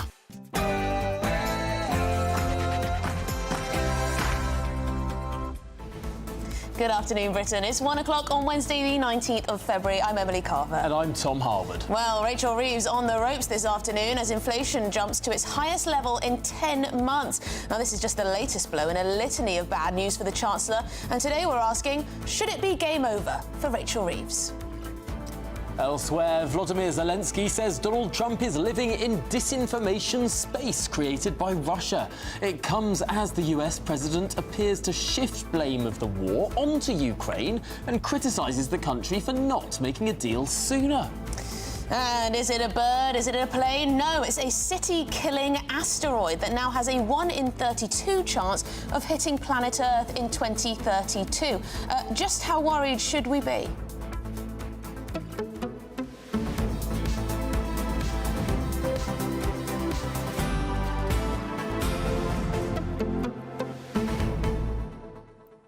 Surely being found to have exaggerated, embellished your CV should be a sacking offence? I mean, it would be in most jobs, wouldn't it, Tom? I mean, it's just a bit weird, isn't it? It's not just weird, it's... What do you think it's weird? I think it's... I mean, especially this thing... I mean, she was working at the Bank of England for 5 years, and she put it on as, 6 years. And then in his speech, she said the best part of a decade. I mean, either she forgot, she thought it was 6 years, and then she's rounding up, saying best part of a decade. I mean, it's all a bit... It's just a bit strange. I'm not sure it's a deep conspiracy. I just think it's Hang on, very Tom, odd. it's a bit of a pattern of behaviour. Remember, she was accused of plagiarism. Her book, The Woman Who Made Modern Economics, yes. The Financial Times found 20 instances where entire chunks were lifted from sources such as Wikipedia, The Guardian, and from Hilary Benz Forward, etc., without proper acknowledgement, OK? That's pretty bad, I would say. Plagiarism is not acceptable. Yes, she was talked about how she'd worked as an economist at the Halifax, etc., but, reports did say that there were more administrative tasks. Yeah, she changed that from economist to retail banking at HBOS on her LinkedIn CV. Spent a decade at the Bank of England, 6 years, one of which was spent at the London School of Economics, doing a master's degree. In economics, to be fair. OK, yes, true, at the London School of Economics. And now the latest is that she's facing these allegations regarding the misuse of expenses back in her earlier career, putting champagne and the like, funding a certain lifestyle is the accusation. I've got a theory about why this bites quite so hard. Go on. This was all in the run-up to the financial crisis. This was at a time when the GDP per capita of Britain was above that of America. We're now what, a third below? This was at a time when Britain was booming. It was before the Climate Change Act had come into force. It was back when energy was less than half what energy costs today. And I just think, as someone who has only ever had my adult life in the post-2008 world in the UK, I sort of look back at that time when people were throwing around money, companies were giving champagne to people and all the rest of it. You're just making excuses here, aren't you? As I kind of wish that was still going on. I've grown up in this era. You want the long, wet lunch. I've grown up in this era where no longer are companies throwing around the kind of money that HBOS used to throw around at its senior management, and frankly everyone else in the years running up to the financial crisis. I mean, it's like we've had Tom, a lost that's not 2 the point decades. here. The point here is whether Rachel Reeves is doing a good job and whether she should go, and whether she's showing the integrity that Keir Starmer and his government promised. gbnews.com/your say. But yes, more money spent on champagne is always a good thing, in my book anyway. Or English sparkling wine. English sparkling wine, better. But now it's the headlines with Sophia.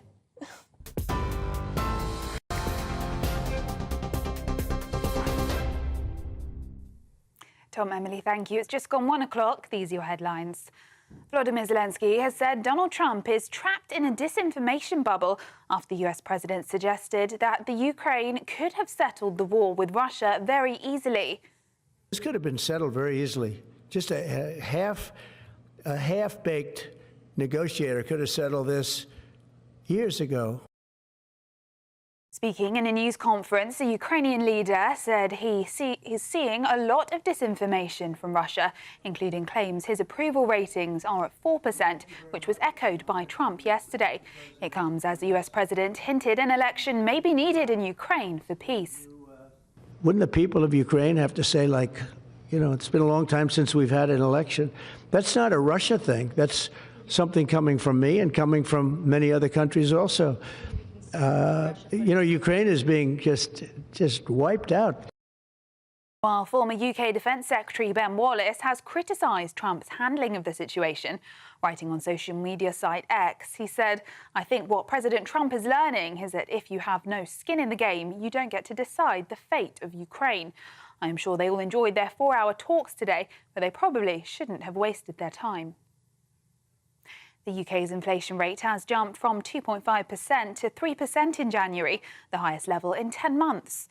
It means that, on average, something which cost £1 a year ago now costs £1.03. The Bank of England's target for inflation is 2%.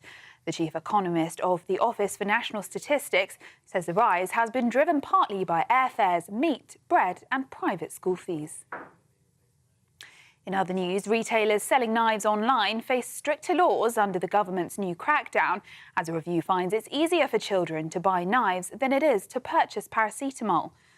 Tougher prison sentences will be introduced for selling knives to under 18s, and retailers will be obliged to report suspicious or bulk purchases that could then be sold on via social media.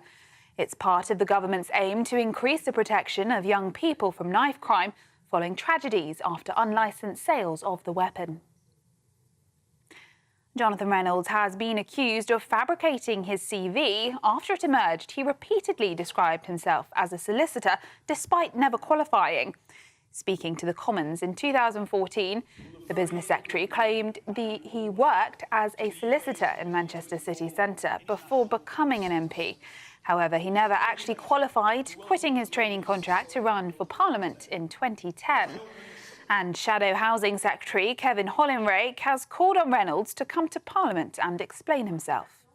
You cannot fabricate your CV, and we've seen this, of course, with Rachel Reeves, who's had to make several alterations to her CV.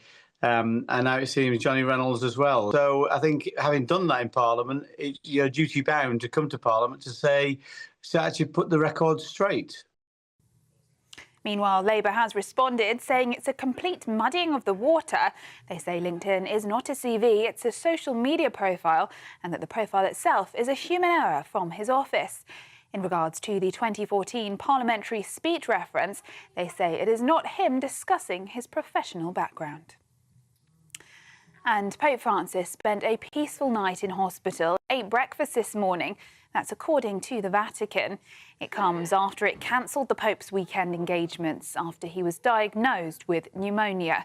He has been suffering from a respiratory infection for over a week now and was admitted to hospital on Friday. The Vatican added in a statement that laboratory tests, chest ray X-rays and the clinical conditions of the Holy Father continue to present a complex picture, but that he remains in good spirits. Those are the latest GB News headlines. Now it's back to Tom and Emily. For the very latest GB News direct to your smartphone, sign up to News Alerts by scanning the QR code or go to gbnews.com/alerts.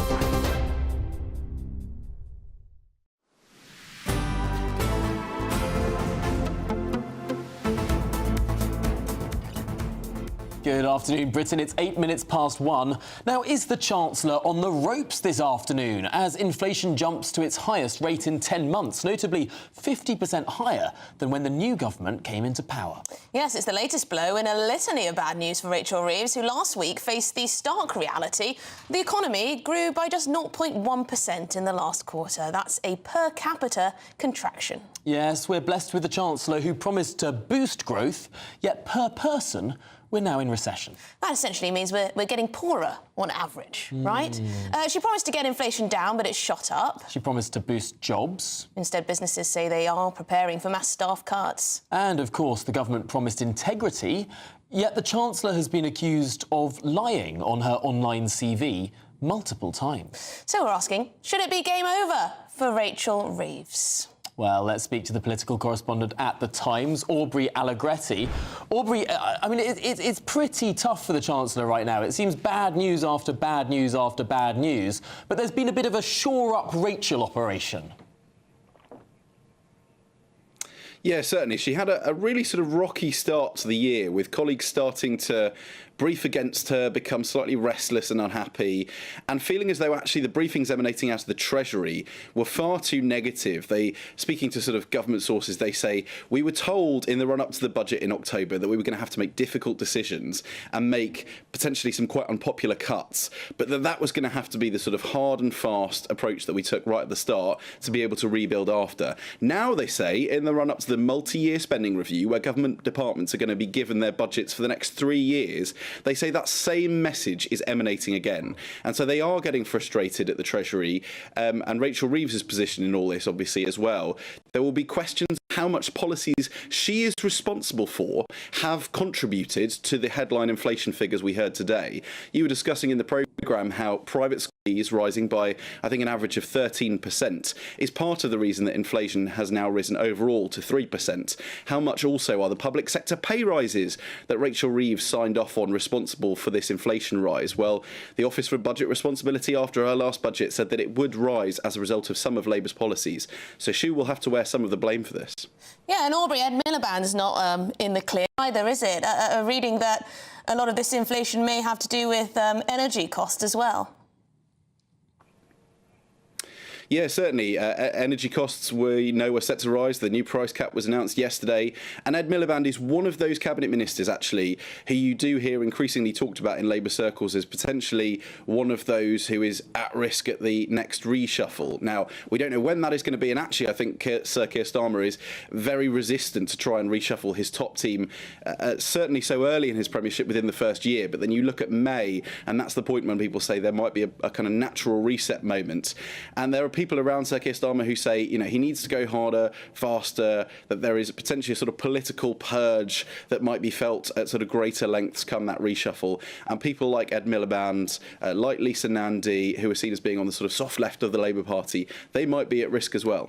So it could be Ed rather than Reeves that goes. Or perhaps one of Keir Starmer's oldest and longest friends, not just in politics, but in law, Lord Hermer, the Attorney General, who seems to really be facing pretty harsh briefings, not just from the Tory side, but actually from quite a few nameless cabinet ministers. Yeah, certainly. Lord Hermer, the Attorney General, was brought in to the government and given a life peerage back in July when Sir Keir Starmer became Prime Minister. And since then, the sort of anger emanating from cabinet ministers has been quite palpable. They say that he's basically sort of lowered the bar for them to be able to push through policies because of the risk of judicial review or sort of legal action being launched against the government. And they say that is stymieing the ability of ministers to sort of get on with their programme, because they say, you know, this is a 5-year parliament, but it cabinet will tick down very, very quickly. If we've already passed the 6 months point, and a year out from a general election, that's all anyone will be talking about. So the window of opportunity you have to do stuff is actually quite narrow. And so Lord Hermer has certainly found himself under the cosh. I think it's unlikely that Keir Starmer will want to be seen to give in to that pressure, both from the media and some of his colleagues as well, because having given him a life peerage last summer, to then throw him out of the cabinet but still have given him lawmaking powers for life would be quite controversial.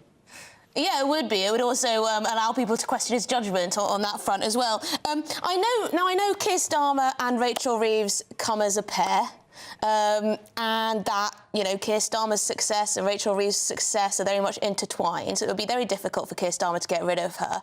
But for how long can she go on in the job when she's failing on her own targets? I mean, any other job, you'd probably be out already. If you promised growth and there was no growth, if you promised inflation would be stable and it's up, if you promised, boosts in jobs and actually businesses are saying we're going to cut lots of jobs, I mean, how tenable is her position for the long haul? Well, Rachel Reeves almost has the most sort of straightforward aim of any cabinet minister at the moment. And it's in her own words to sort of make people feel like there's more pounds in their pockets. And so, that's not necessarily something that's easy to deliver. But she will argue that, of course, the big public sector pay rises that were announced last year were trying to make a dent in some of the below inflation pay rises that public sector workers have been suffering and experienced for many years under the Conservatives. But there is that sort of tension between stability and delivering a sort of calm, relatively flatlining economy, which is what's happening at the moment, and growth, where she is facing, all sorts of calls, including from restive Labour MPs who want her to go further and faster on ripping up red tape to build new infrastructure projects. Her issue is that these sorts of things are going to take a long time. They are not going to be delivered overnight. So the earlier she can get on and make these decisions, green light projects, the better. That's why we saw her talking about Heathrow so early. But, people say you're very unlikely to see the effect or the benefits of those, at least in this Parliament. So Labour has to ask itself, what is it going to have to show for itself at the end of 5 years? Because just sort of cutting regulation isn't going to cut muster. Is Rachel Reeves winning in the narrow cabinet terms? We know you've spoken about soft left members, about the sort of more Blairite right. It does seem that the operation around Keir Starmer has been leaning in more behind people like Wes Streeting, people like Rachel Reeves in recent months, certainly since the election. I mean, is this the faction that is predominant, that is growing, that is really taking the reins of this government? Because there are some clear differences of opinion in the cabinet, and we know we've mentioned Ed Miliband before, but his sort of muffled silence or begrudging acceptance of Heathrow expansion, how long can that go on, especially if there are further projects approved in the North Sea? Absolutely. Well, the underlying sort of political dynamics of the Labour Party, as you talked about, are really interesting. And I'm sort of detecting more and more a sort of frustration at the treatment that was given to Louise Haigh, who was sacked as Transport Secretary at the end of last year, and contrasting that with the treatment of somebody like Tulip Sadiq, who obviously the government eked out that sort of period for as long as possible, seemed determined to try and keep her, whereas they sort of threw Louise Haigh under the bus, as quickly as possible. And so, that is raising questions about, how much is there a sort of malevolent political factionism at play here, and how much is that going to come to the fore over the next few years? We saw during opposition, Keir Starmer sort of repeatedly use reshuffles of his then shadow cabinet to sort of sideline people who were viewed as being on the left of the party. Now, he can't get rid of people like Angela Rayner because she is firmly Deputy Prime Minister, but he can start to sideline some of those other voices that you just mentioned there. And of course, the last time he tried to sack Angela Rayner, he ended up giving her 6 or 7 jobs. Yeah. So that went well. Brianna Gressi, thank you very much indeed, political correspondent at The Times. Maybe he's just run out of decent people to sort of shuffle around. I don't know, you don't want to get rid of someone unless you've got someone who you think is going to be very much better, surely.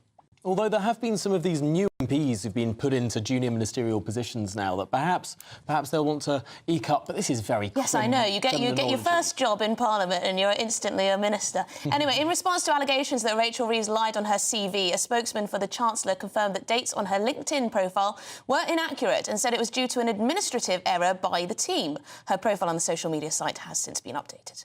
We're going to move on now because Ukraine's President Volodymyr Zelensky says Donald Trump is living in a disinformation space created by Russia. OK, and this comes as President Donald Trump has called for Ukraine to hold new elections in what is being viewed as a brutal, vicious swipe at President Volodymyr Zelensky. Well, let's get more with our Home and Security editor, Mark White, because, Mark, it does seem that we don't really know where we are here. There was a rambling, long interaction between Donald Trump and much of the media overnight. What did we learn from it? Well, listen, I have to be honest, I despair at times with our profession because here we are seeing it, filling the headlines, this obsession over what Donald Trump said in this Q&A. We know President Trump from his last term in office, from this time around, when he's involved in interaction toing and froing from those questioning and putting to him that President Zelensky is very upset, you've frozen him out, he comes back and he shoots from the hip. He doesn't necessarily... I don't know what his thinking is, but I really struggle to believe that he honestly thinks that Ukraine started the war in that sense. Why did he say that? Well, because he's thinking off the top of his head, because this is the way he is when there's a jumble, a stream of consciousness that comes from Donald Trump. But at the end of the day, we have everybody obsessing over that particular remark than necessarily looking at where we are going in terms of a direction of travel and whether the instincts of the new president are the right instincts. Do we really want to continue with the status quo, which was 3 years of the US and its allies giving Ukraine just enough money and military equipment to stay in the fight, but never enough to actually have any meaningful success on the battlefield? It might have suited, of course, Western countries to keep Russia at bay that way and to expend their sort of military technology and their economy on fighting this war. But in terms of the actual progress, what's good for Ukraine at the end of the day, another 3 years of this? Clearly, President Trump wants to do things differently. This is his approach. He wants to bring the sides together. But I think you've got so many people within the media that have such a visceral hatred for everything that Donald Trump is, that they can't just park that. They just need to grab and obsess with every misspeak that comes out of this man, who we know can be flawed, who we know doesn't necessarily think through everything he wants to say before spouting forth those words. In terms of the process, surely that's actually the more important thing that should be discussed here. Yeah, Mark, I think you are right. I mean, it was a long and rambling sentence. A bit like my last answer. Not like your last answer.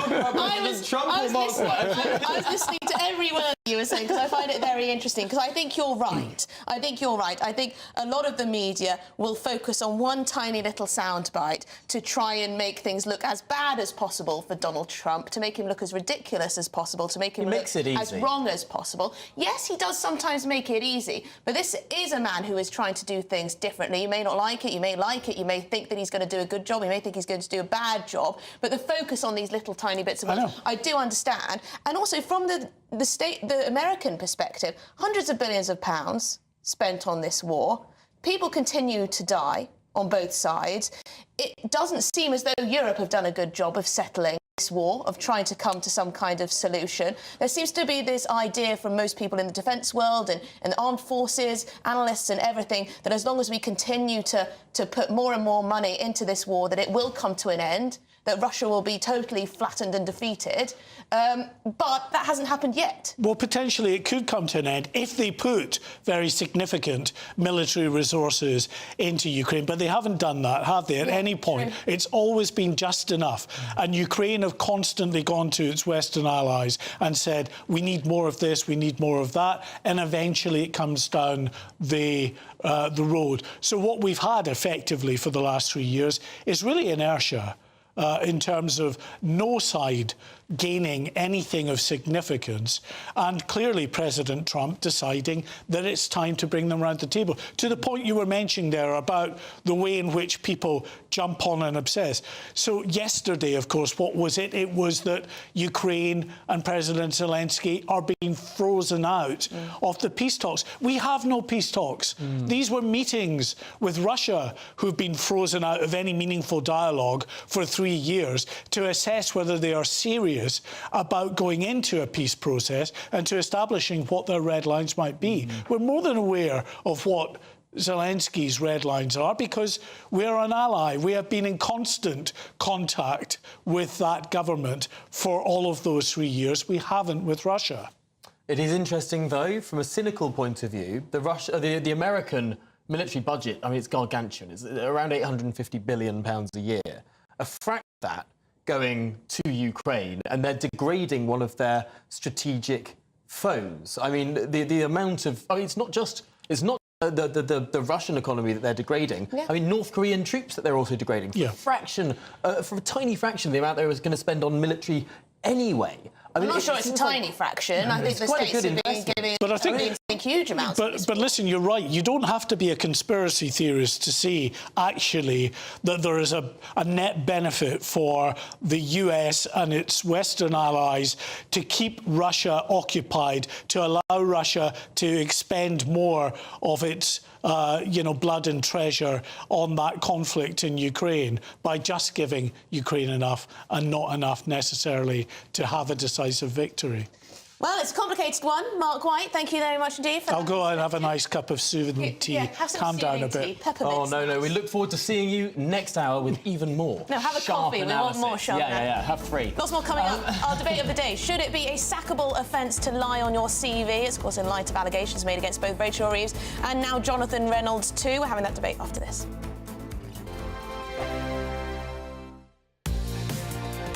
Mornings don't have to be tiresome, especially if you have the right company. Wake up to news as it happens, opinion and debate, and of course, a little bit of entertainment too. Because when the kettle's on, we're on. That's Breakfast on GB News, a show worth waking up for. Every morning from 6 a.m. Only on the People's Channel, Britain's news channel. We'll spread the news, you spread the word. Join me, Camilla Tominey, for a frank and honest discussion with those in power that cuts through the spin and gets to the heart of the issues shaping our nation.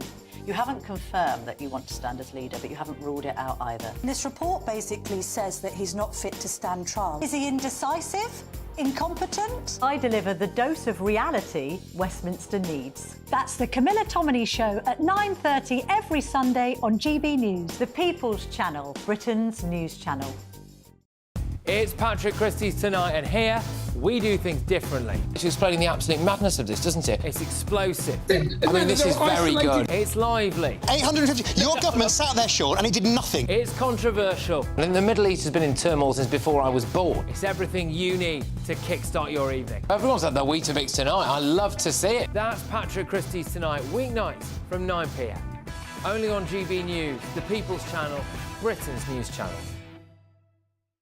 Hi, I'm Michelle Dewberry, and my show is your opportunity to cut through all the noise and dive in headfirst to some robust debates. Ideas clash. Situation, isn't it? No, because the failure is... You're deliberately avoiding my point. Nothing's held back. And if you think this is the end of it, wait for more. And we do not shy away from the difficult stuff. Sometimes I want to shake people and say, if only you understood. So join me on Dubes & Co. weeknights at 6 p.m. only on GB News, Britain's news channel. We're proud to be GB News, the People's Channel, and as you know, we always love to hear your views. Now, there's a new way of getting in touch with us at gbnews.com/yoursay. By commenting, you can be part of a live conversation and join our GB News community. You can even talk to me, Bev Turner, or any of the members of the GB News family. In the GB Newsroom, we bring you the news as it happens. With our team of dedicated journalists across the UK. We're ready to keep you up to date with what's happening every half an hour, every single day. Bulletins here on GB News. The People's Channel. Britain's news channel. I'm Christopher Hope. From pop stars to politicians, I'll interview anybody in a pub who's got a political opinion. Join me every Friday on Spotify, Apple Podcasts, YouTube or gbnews.com, or wherever you get your podcasts. This is GB News, the People's Channel.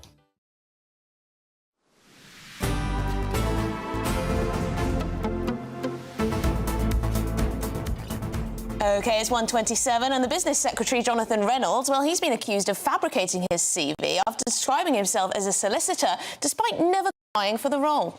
First, we had Rachel Reeves changing the dates on various levels of employment. Now, Jonathan Reynolds. So today we're asking, should it be a sackable offence to lie on your CV? OK, well, joining us to debate this is Mike Green, who is a businessman and entrepreneur, and Kelly Tucker, who is the founder of HR Star. OK, Mike, let's start with you.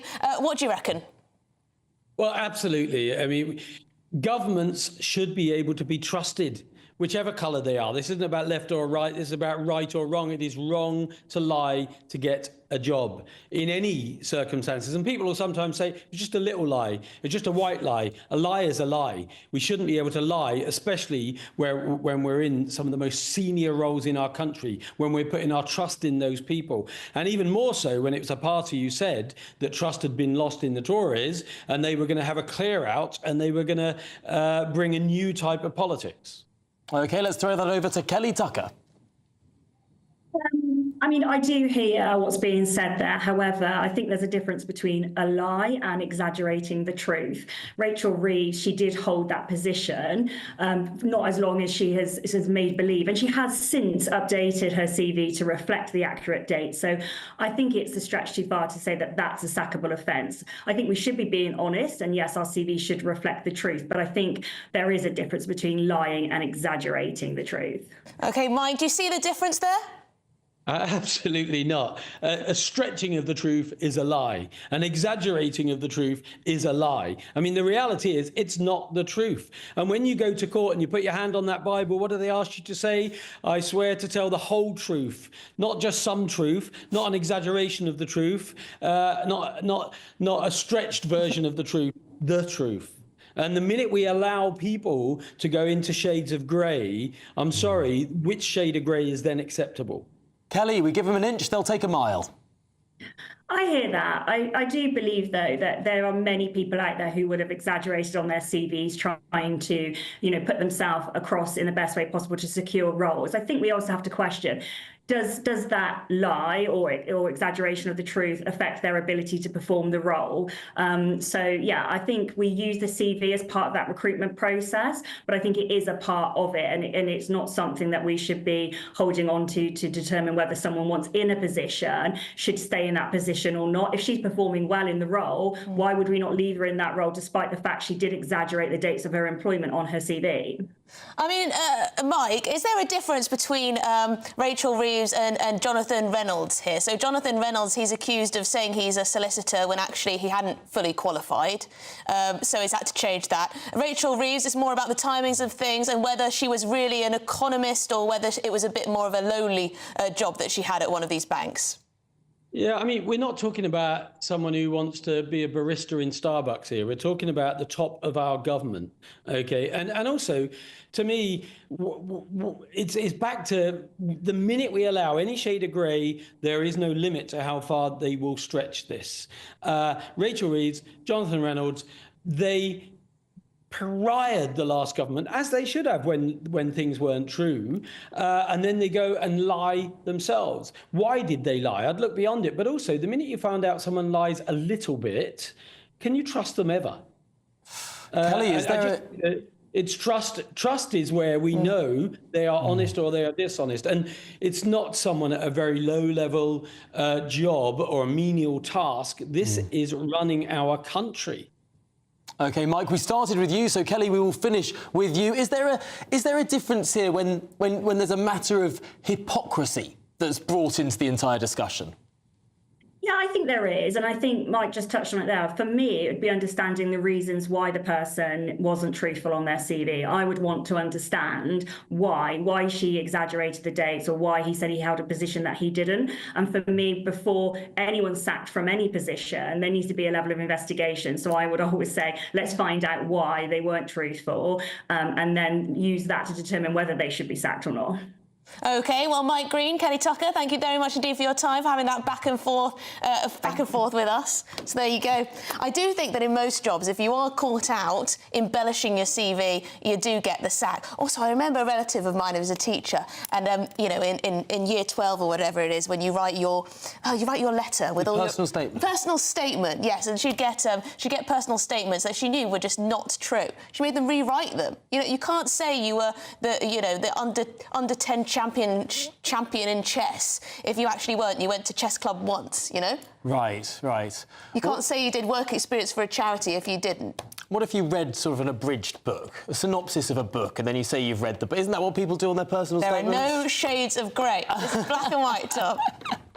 Well, goodness me. We should say that in response to allegations that the business secretary fabricated his CV, Labour sources have stressed that LinkedIn is not a CV, it's an online social media profile. So, huge difference there. There are also several examples of him stating that he was only a trainee solicitor, and any mistakes on his LinkedIn profile have been attributed to an admin error. Yet in his maiden speech in Parliament, he did say he was a solicitor. And as we said slightly earlier, a spokesman for the Chancellor confirmed that the dates on her LinkedIn were inaccurate and said that was due to an administrative error by the team. OK, well, this is Good Afternoon Britain on GB News. Lots more coming up. Yes, Egypt has announced the historic discovery of the long-lost tomb of King Thutmose II. Now, this is exciting. It's the first king tomb discovered in Egypt since Tutankhamun. Woohoo!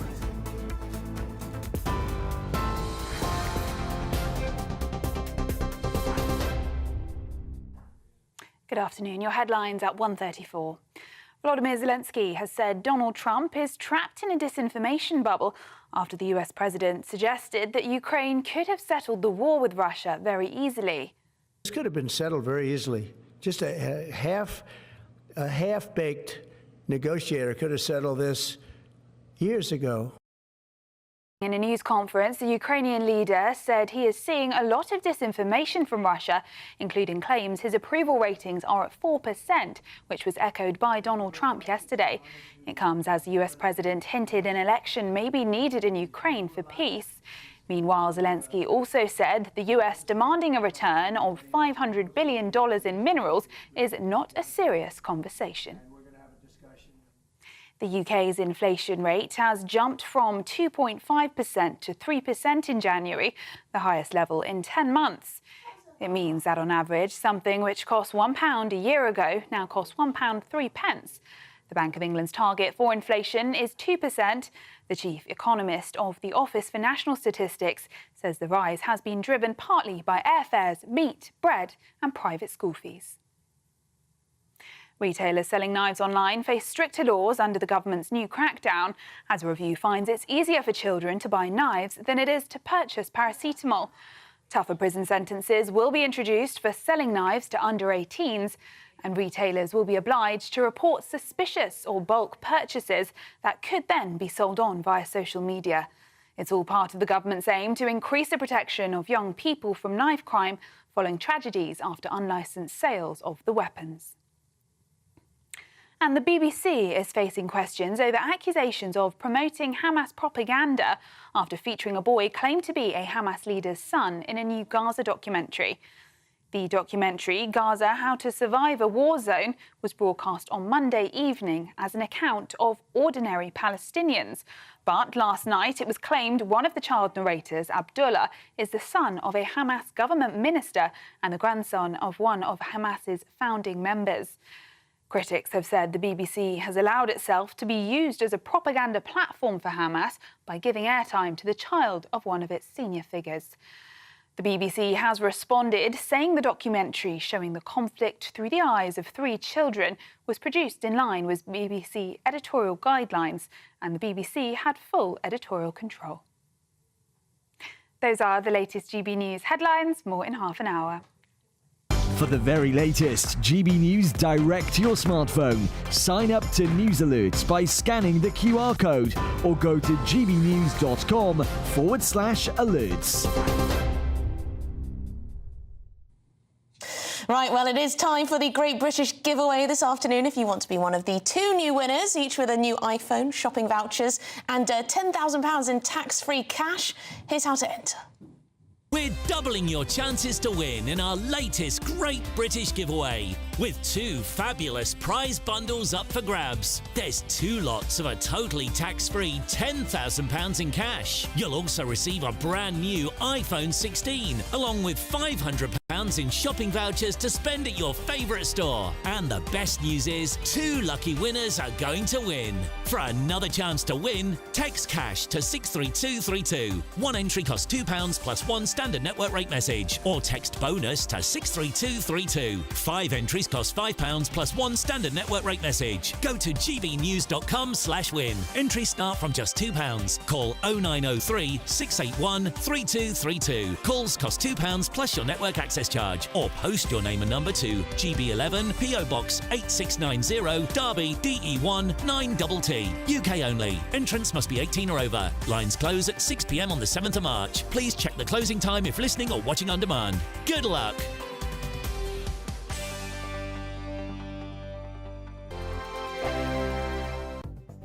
The latest GB News travel. Good afternoon, I'm Russell Holding. A number of Orkney ferry sailings are cancelled at the moment because of poor weather conditions. In Lincolnshire, the A158 is closed in both directions along Borough Road in Skegness because of a burst water main causing queues. In Essex, the A13 is blocked westbound by an accident between the Five Bells interchange at Basildon and Stanford La Hope, causing queues towards the M25. On the M25 from Essex into Kent, there's a lane closed clockwise where someone's broken down on the QE2 bridge between junctions 31 and 1A. From West Thurrock towards Dartford, there are queues from junction 30 for the A13. And the M23 in West Sussex is closed southbound between junctions 9 and 10 from Gatwick Airport to Crawley after an accident, with long delays towards there and as you divert. And that's the latest. You can stay up to date throughout the day by visiting our website, gbnews.com. GB News Breakfast, every day from 6 a.m. Newly released MI5 files reveal that Queen Elizabeth II was kept in the dark over the treachery of a senior courtier. Yeah, for almost a decade. This is Sir Anthony Blunt, who played a double life, passing intelligence, the KGB, during World War II as a senior MI5 officer. But, remarkably, he was allowed to keep his position amid fears of a major scandal if the truth came out. Well, now those files have been released by the National Archives, which includes the Queen's response to finding out a trusted member like Anthony Blunt was really a traitor. Well, joining us now in the studio is GB News royal correspondent Cameron Walker. Good to see you this morning, Cameron. This is astonishing. Oh, absolutely. And this wasn't a little spy. This was Anthony Blunt was a full-blown spy. He passed to the Soviets the D-Day deception plans during the Second World War. He was working for MI5, but a double agent for the KGB as well. The wrong plans. He passed on the plans. The wrong ones. The wrong one in 1944. Yeah. Exactly. But he then got a job inside Buckingham Palace as one of the Queen's most trusted aides and courtiers, the surveyor of her art, essentially like kind of an art advisor for her late Majesty. There was always suspicions about Anthony Blunt way back in the early 50s because he was part of this notorious Cambridge spy ring, a group of 5 boys recruited at Cambridge. 2 of these people fled to Moscow in 1951. Anthony stayed behind in London and subsequently got a job inside Buckingham Palace. And it wasn't until 1964 that he confessed to his treachery. The reason he confessed was because he was granted immunity GB News, the People's Channel.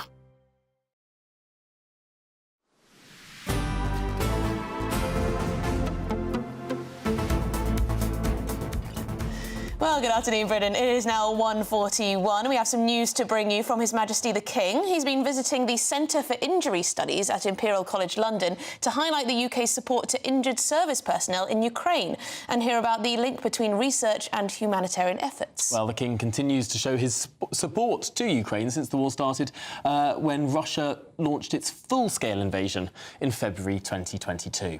OK, joining us now in the studio is GB News royal correspondent Cameron Walker.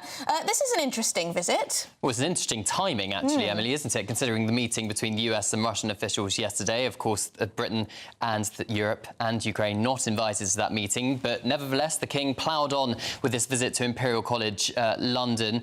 It's their Centre for Injury Studies, which, since the full-scale invasion, has supported Ukraine in particular with supporting wounded soldiers out there. They've got a place called Unbroken in Lviv, which is in the east of the country, west of the country, close to the Poland border, rehabilitating soldiers who've been caught up in the war and injured by the Russians. And the King spoke down the line to a surgeon out in Ukraine. So let's just take a closer look, at that conversation.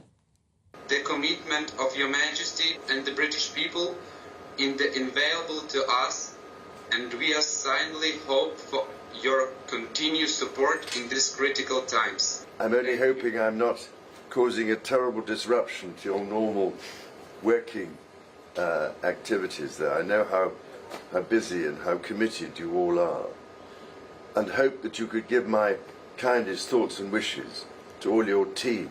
So it's a great help for our country and for our people to cooperate with Great Britain and with your surgeons and your people. I'm so glad. Wonderful.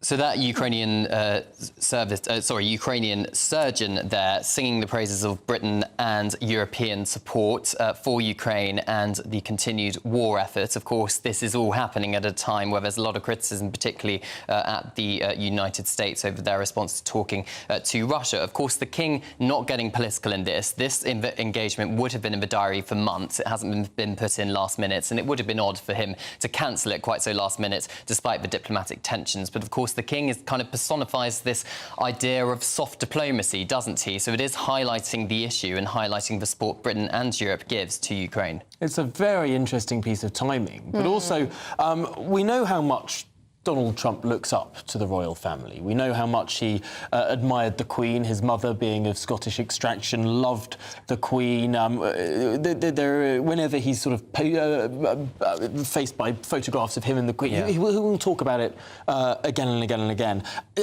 Could this be part of a more conjoined British government effort to sort of try and reach the Americans in a very subtle way, or will this have been nothing to do with the government at all? Well, the King takes advice from government ministers, as we know, and he has a weekly meeting with the Prime Minister, Sir Keir Starmer. Now, we don't know the details of what is discussed in those meetings. However, of course, last week we learnt that the King had discussed housing with Prime Minister Sir Keir Starmer.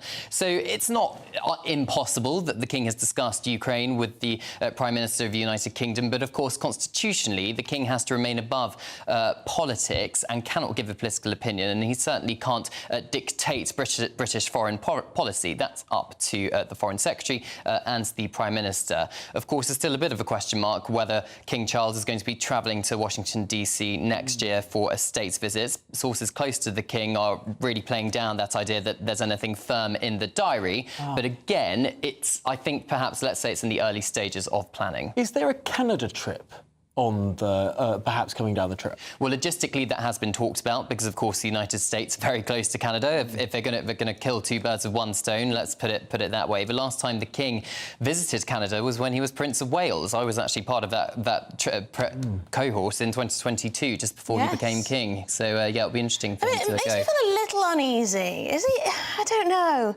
I don't know if that's fair, because I know, of course, monarchs are there to represent our country in a favourable light, and yes, there is that diplomacy element, and perhaps it's just the state of things that everything is now political. Everything. But I did feel a bit uneasy about that walk around at the housing development. I did feel as though the King was doing good PR for the government, which isn't his job in that respect when it comes to domestic policy. I loved that walk. Sorry, it was a photo shoot for Keir Starmer, Angela Rayner, and the King facilitated it. The King has had a long-standing view on architecture. So? It's one of his passions, right? I think he Poundsbury. I think he wrote a book about it. He did, yeah. When he was Prince of Wales. When he was Prince dream of doing Wales, that now. back in the 1980s or 90s. He's also a fabulous gardener. So if he can impart some of his architectural view onto the Prime Minister and the Housing Secretary, maybe not a bad thing. The cameras turn up, obviously. Little boost for Keir Starmer and Angela Rayner, no? What does the Palace say about this? The Palace say about the walkabouts, the housing walkabouts? Well, of course, they just say if the King was just... Well, they basically said that the King had been discussing housing with the Prime Minister during a number of meetings, and the King mentions Nansleedon, which is the housing project in Cornwall, to the Prime Minister and suggested he came along. And the Prime Minister accepted and brought along Angela Rayner as well, because she, of course, is Housing Secretary. Trying to influence policy, surely? I think the Queen Elizabeth went around with You're trying to influence policy. Well, you may like it because it's housing and you like his particular style. Yeah, anyway, more Georgian buildings. If you're in search of some winter sun, here is the forecast for some of the top Euro holiday destinations. You're looking happy. Well, the forecast looks good. So you've sorted the travel insurance then? All Clear Travel Insurance sponsors GB News Travel Destinations Forecast. Winds from the north will bring a real chill to Greece and Turkey over the next few days. Meanwhile, plenty of sunny skies in Spain. There's that northerly wind making many of the Greek islands colder than the UK. Certainly chillier across parts of Croatia. Some sunny spells in Italy, along with a few showers. Fine and sunny weather for the Balearics and southern Spain, along with the Canaries. And the breeze here will be easing. But that cold wind will continue to blow across the Greek islands into the weekend. All Clear Travel Insurance sponsors GB News Travel Destinations Forecast. Hello again. Yes, it's time for your latest weather update from the Met Office here on GB News. One more chilly day in the east. It's already turning milder in the west, but as well as turning milder, it is also turning wetter. Weather fronts gathering out in the Atlantic, slowly nibbling away across the UK, bringing cloud and outbreaks of rain through much of western Scotland through the afternoon. The rain fairly patchy over England and Wales, and much of eastern England will stay dry. Turning drier across Wales and southwest England, some brighter skies coming in here. And then another area of rain just edging in across Northern Ireland. Still a brisk wind around the coast and particularly chilly on some of these North Sea coasts where temperatures are in the mid-single digits. But it's turning milder elsewhere. Further west, double figures likely, although it doesn't feel all that mild with the strengthening wind around these western coasts. The rain will spread its way away from northeast Scotland during this evening, so much of Scotland having a dry evening rush hour but staying fairly cloudy. Outbreaks of rain will be working back in across southern and western parts of Northern Ireland. Good part of England and Wales also having a dry end to the day, but down to the southwest, South Wales, southwest England, some heavy bursts of rain coming in here. Not very nice along parts of the M5 for the evening rush hour. That rain will spread steadily north and eastwards overnight, so we'll all see some and stay quite breezy as well around the coast as that cloud moves in. Well, it's bringing that milder air, so it may turn a bit colder this evening, but by dawn, temperatures mostly at 7s and 8s across the east, 10s and 11s to start Thursday further west. But we are also going to start with more cloud and outbreaks of rain, another day where most places will see some rain through the day, perhaps turning a little bit brighter across western Scotland and Northern Ireland by lunchtime, and parts of Wales and southwest England should also turn brighter through the afternoon. It is going to be much milder, though, with temperatures, look at that, in the teens for many of us by tomorrow afternoon. Bye for now.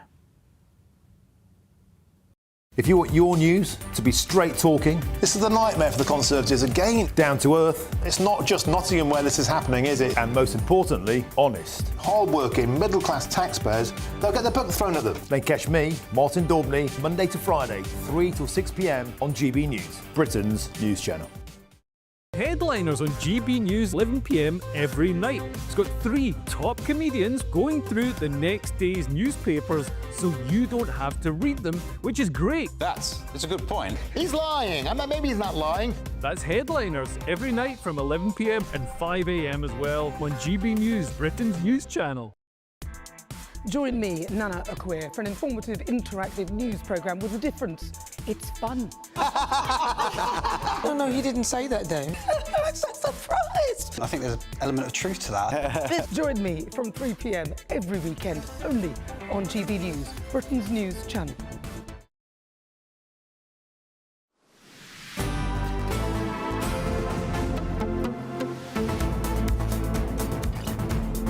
Good afternoon, Britain. It's 9 minutes to 2. Now, Egypt has discovered, well, I think it was a British and Egyptian team, actually, finding the historic discovery, the long-lost tomb of King Thutmose II, the last of the lost tombs of the kings of ancient Egypt's 18th dynasty. Yes, and it's the first royal Egyptian tomb to be discovered since King Tutankhamun's final resting place was found in 1922. A very exciting discovery, and here to tell us all about it is the historian and author Martin Whittock. Martin, the first royal tomb since Tutankhamun. Indeed, indeed, and identified as King Thutmose II. Other pronunciations are also available. And as you say, it's the last of the lost tombs of Egypt's 18th dynasty. They ruled between about 1550 BC and 1292 BC. It had been known before this tomb since 2022 as Tomb C4, as its occupant was then unknown. But what's happened now is parts of alabaster vessels have been found which have inscriptions bearing the name of Pharaoh Thutmose II and identifying him as the deceased king, along, interestingly, with the name of his wife, Hatshepsut. Now, she's an interesting woman because after he died, she ruled as pharaoh in her own right, one of only 2 women to do so in ancient Egyptian history. The other being Cleopatra. Well, she's later, of course. She is from the Ptolemaic dynasty, which was the Greek-Egyptian dynasty, as no doubt you knew. Alexander II and all that. Yeah, absolutely. Now, the mummy of King Thutmose II was actually discovered during the 19th century at a nearby archaeological site known as Deir el-Bahari Kashet, and it's thought it was moved there after it had been looted by tomb raiders centuries ago. And much of the original contents of the tomb were also moved to another location after floods, which occurred shortly after the death of that pharaoh. So the tomb is not going to give us the kind of treasures that we associate with Tutankhamun, I'm afraid. But it's still very interesting. It shows us the architecture of these royal tombs, and some paragraphs from the book of Imidwat have been found on plaster. It's absolutely fascinating, Martin. Thank you very much for talking us through that. It's going to be short and sweet, historian and author, but Martin, thank you as ever. Yes, we've come to the end of the hour, but don't worry, there's lots more coming up on the show. We will show you the weather, and then we'll be back.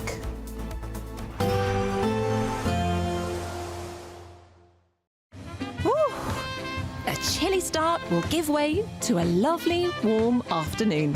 Boxed heat pumps, sponsors of weather on GB News.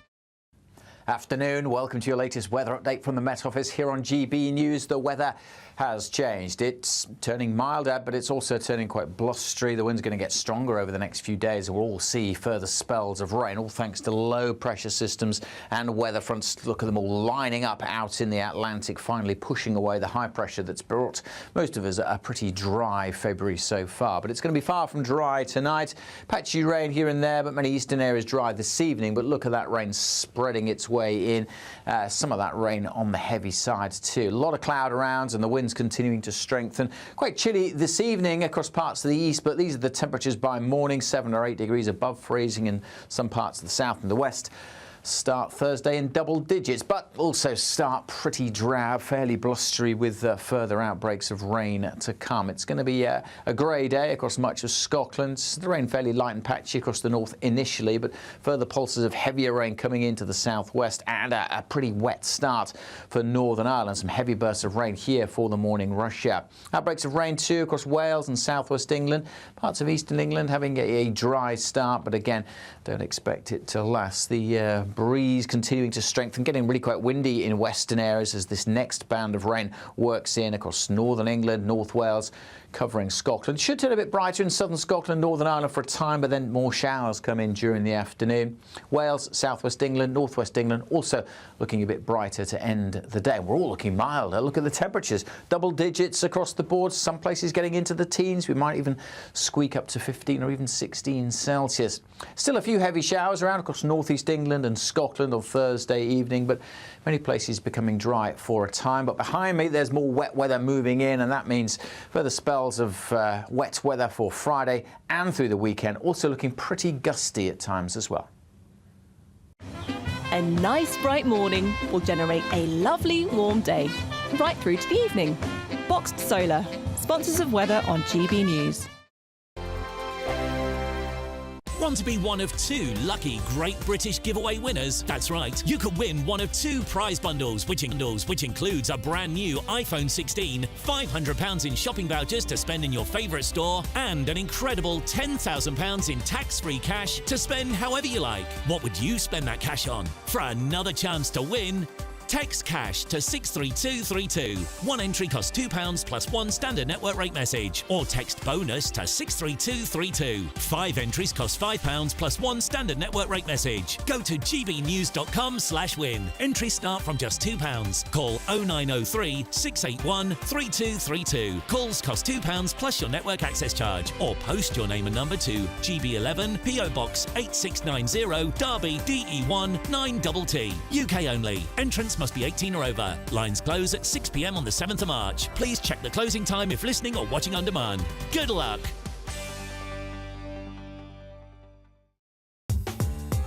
I'm Christopher Hope. From pop stars to politicians, I'll interview anybody in a pub who's got a political opinion. Join me every Friday on Spotify, Apple Podcasts, YouTube or gbnews.com, or wherever you get your podcasts. This is GB News, the People's Channel. Join me, Camilla Tominey, for a frank and honest discussion with those in power that cuts through the spin and gets to the heart of the issues shaping our nation. You haven't confirmed that you want to stand as leader, but you haven't ruled it out either. This report basically says that he's not fit to stand trial. Is he indecisive? Incompetent? I deliver the dose of reality Westminster needs. That's the Camilla Tominey Show at 9:30 every Sunday on GB News, the People's Channel, Britain's news channel. We're proud to be GB News, the People's Channel. And as you know, we always love to hear your views. Now, there's a new way of getting in touch with us at gbnews.com/your say. By commenting, you can be part of a live conversation and join our GB News community. You can even talk to me, Bev Turner, or any of the members of the GB News family. Hi, I'm Michelle Dewberry, and my show is your opportunity to cut through all the noise and dive in headfirst to some robust debates. Ideas clash. Situation, no, because the failure is you're deliberately avoiding my point. Nothing's held back. And if you think this is the end of it, wait for more. And we do not shy away from the difficult stuff. Sometimes I want to shake people and say, if only you understood. So join me on Jubes & Co. weeknights at 6 p.m. only on GB News, Britain's news channel. This is Britain's Newsroom, where your voice matters. It's just astonishing. With expert analysis and honest opinion, we don't just keep you informed. We bring you unique perspectives you won't see anywhere else. Can't argue with any of that. When the news happens, it happens here. On Britain's Newsroom, weekdays from 9:30 a.m. Only on GB News.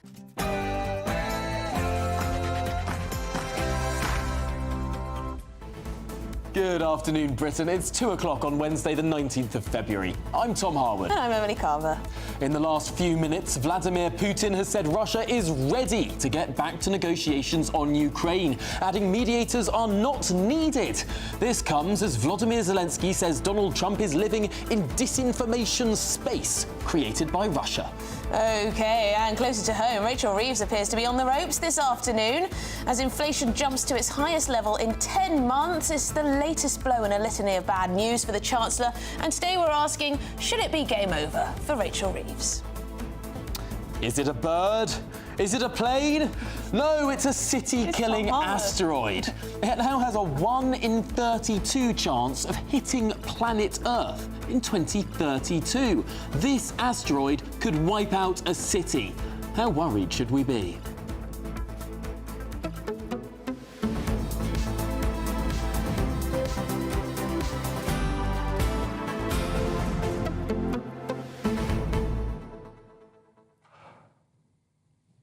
It's not been good economic data today, has it? Well, no, it's been absolutely appalling. Inflation's up to 3%. A lot of you getting in touch to say, where has everyone been? It feels as though inflation is much higher than that, but 3%, that's the official of what it is. It should be 2%, according to the Bank of England. The Bank of England's just cut interest rates. They ain't going to do that again, though, anytime soon, are they? Let's be clear. When the new government took office, inflation was at 2%. It was bang on target. Yeah. Then we had a budget that raised taxes on employment, that handed pay rises to public sector workers, train drivers and the like, and that raised borrowing by tens of billions of pounds. We always talk about the tax rises in the budget. We spend far too little time talking about the debt rule change that the Chancellor made, expanding the amount that she was able to borrow by up to £50 billion. We all know that what happens when governments borrow more money, when there's more money circulating around the economy, same number of goods but way more cash, what happens? The prices go up. Yeah. The prices go up, and that's what's happened, isn't it, across the board, really, and that silly private school tax raid, whatever you want to call it, that hasn't helped, has it? Oh, no. That hasn't helped. That's pushed up inflation as well. The public sector pay rises too. At the moment, the public sector, we're losing jobs in the private sector, gaining them in the public sector, and expecting there to be enough taxes to pay for everything. It's absurd. It doesn't take a genius to work out that if you grow the bit of the economy that takes the money, the public sector, but you shrink the bit of the economy that makes the money, the private sector, I mean, that's a doom loop. It's not a pretty picture. So is it time that Rachel Reeves said goodbye and said, you know what, I'm going to pass on the baton to someone else? Should she get the sack? Of course, this is on top of all the accusations against embellishing, exaggerating, lying on the CV. And a few years ago, the old plagiarism accusations of one of her books and all of this. I mean, is it time for Keir Starmer to say, you know what, you ain't up to the job? Or would that make things worse? Or would it make things worse? You never know. Better the devil you know. Right. I mean, is Rachel Reeves actually holding back a whole load of other tax rises that other people who could be Chancellor would be desperate to make? Well, have your say, gbnews.com/your say. We're going to get to that, the news coming out of Vladimir Putin and Ukraine, as well as the mega asteroid heading our way. All to come after your headlines with Sophia.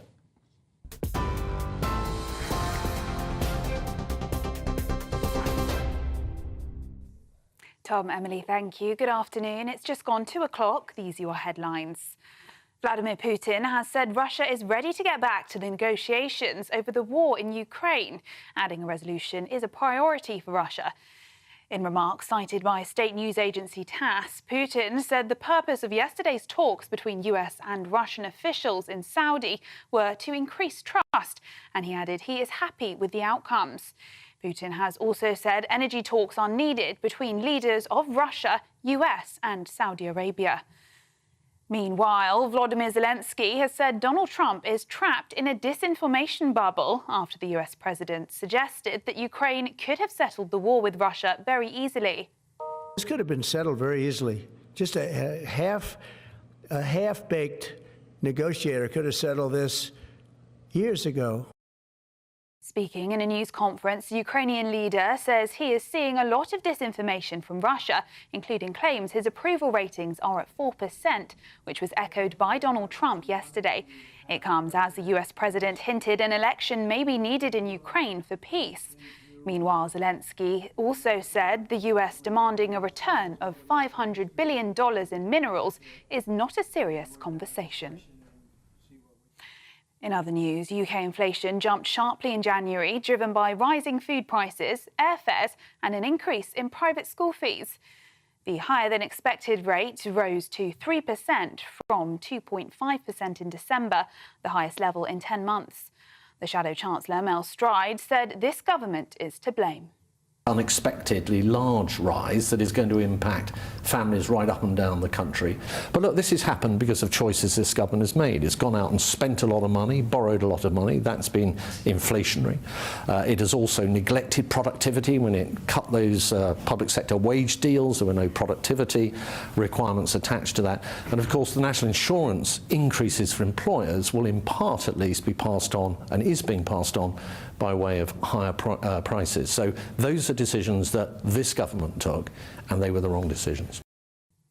Now, retailers selling knives online face stricter laws under the government's new crackdown, as a review found it's easier for children to buy knives than it is to purchase paracetamol. Tougher prison sentences will be introduced for selling knives to under 18s, and retailers will be obliged to report suspicious or bulk purchases that could then be sold on via social media. It's part of the government's aim to increase the protection of young people from knife crime following tragedies after unlicensed sales of the weapons. Jonathan Reynolds has been accused of fabricating his CV after it emerged he repeatedly described himself as a solicitor despite never qualifying. Speaking to the Commons in 2014, the business secretary claimed he worked as a solicitor in Manchester city centre before becoming an MP. However, he never actually qualified, quitting his training contract to run for Parliament in 2010. And Shadow Housing Secretary Kevin Hollinrake has called on Reynolds to come to Parliament and explain himself. You cannot fabricate your CV, and we've seen this, of course, with Rachel Reeves, who's had to make several alterations to her CV, and now it seems Johnny Reynolds as well. So I think, having done that in Parliament, you're duty bound to come to Parliament to actually put the record straight. Meanwhile, Labour has responded, saying it's a complete muddying of the water. They say LinkedIn is not a CV, it is a social media platform, and that the profile itself is a human error from his office. In regards to the 2014 parliamentary speech reference, they say it is not him discussing his professional background. And obesity in England has caused the country's life expectancy to plunge in the European rankings. That's according to a new report published today. Decades of increasing life expectancy are beginning to falter, with people in England now living roughly 9 months less than they did in 2011. And low levels of exercise and poor diets are all partly to blame, according to the research in The Lancet. The analysis across 20 European countries since 1990 found that improvements began to slow down in 2011 and life expectancy dropped between 2019 and 2021. England experienced the biggest decline. Those are the latest GB News headlines. Now it's back to Tom and Emily. For the very latest GB News direct to your smartphone, sign up to News Alerts by scanning the QR code or go to gbnews.com/alerts.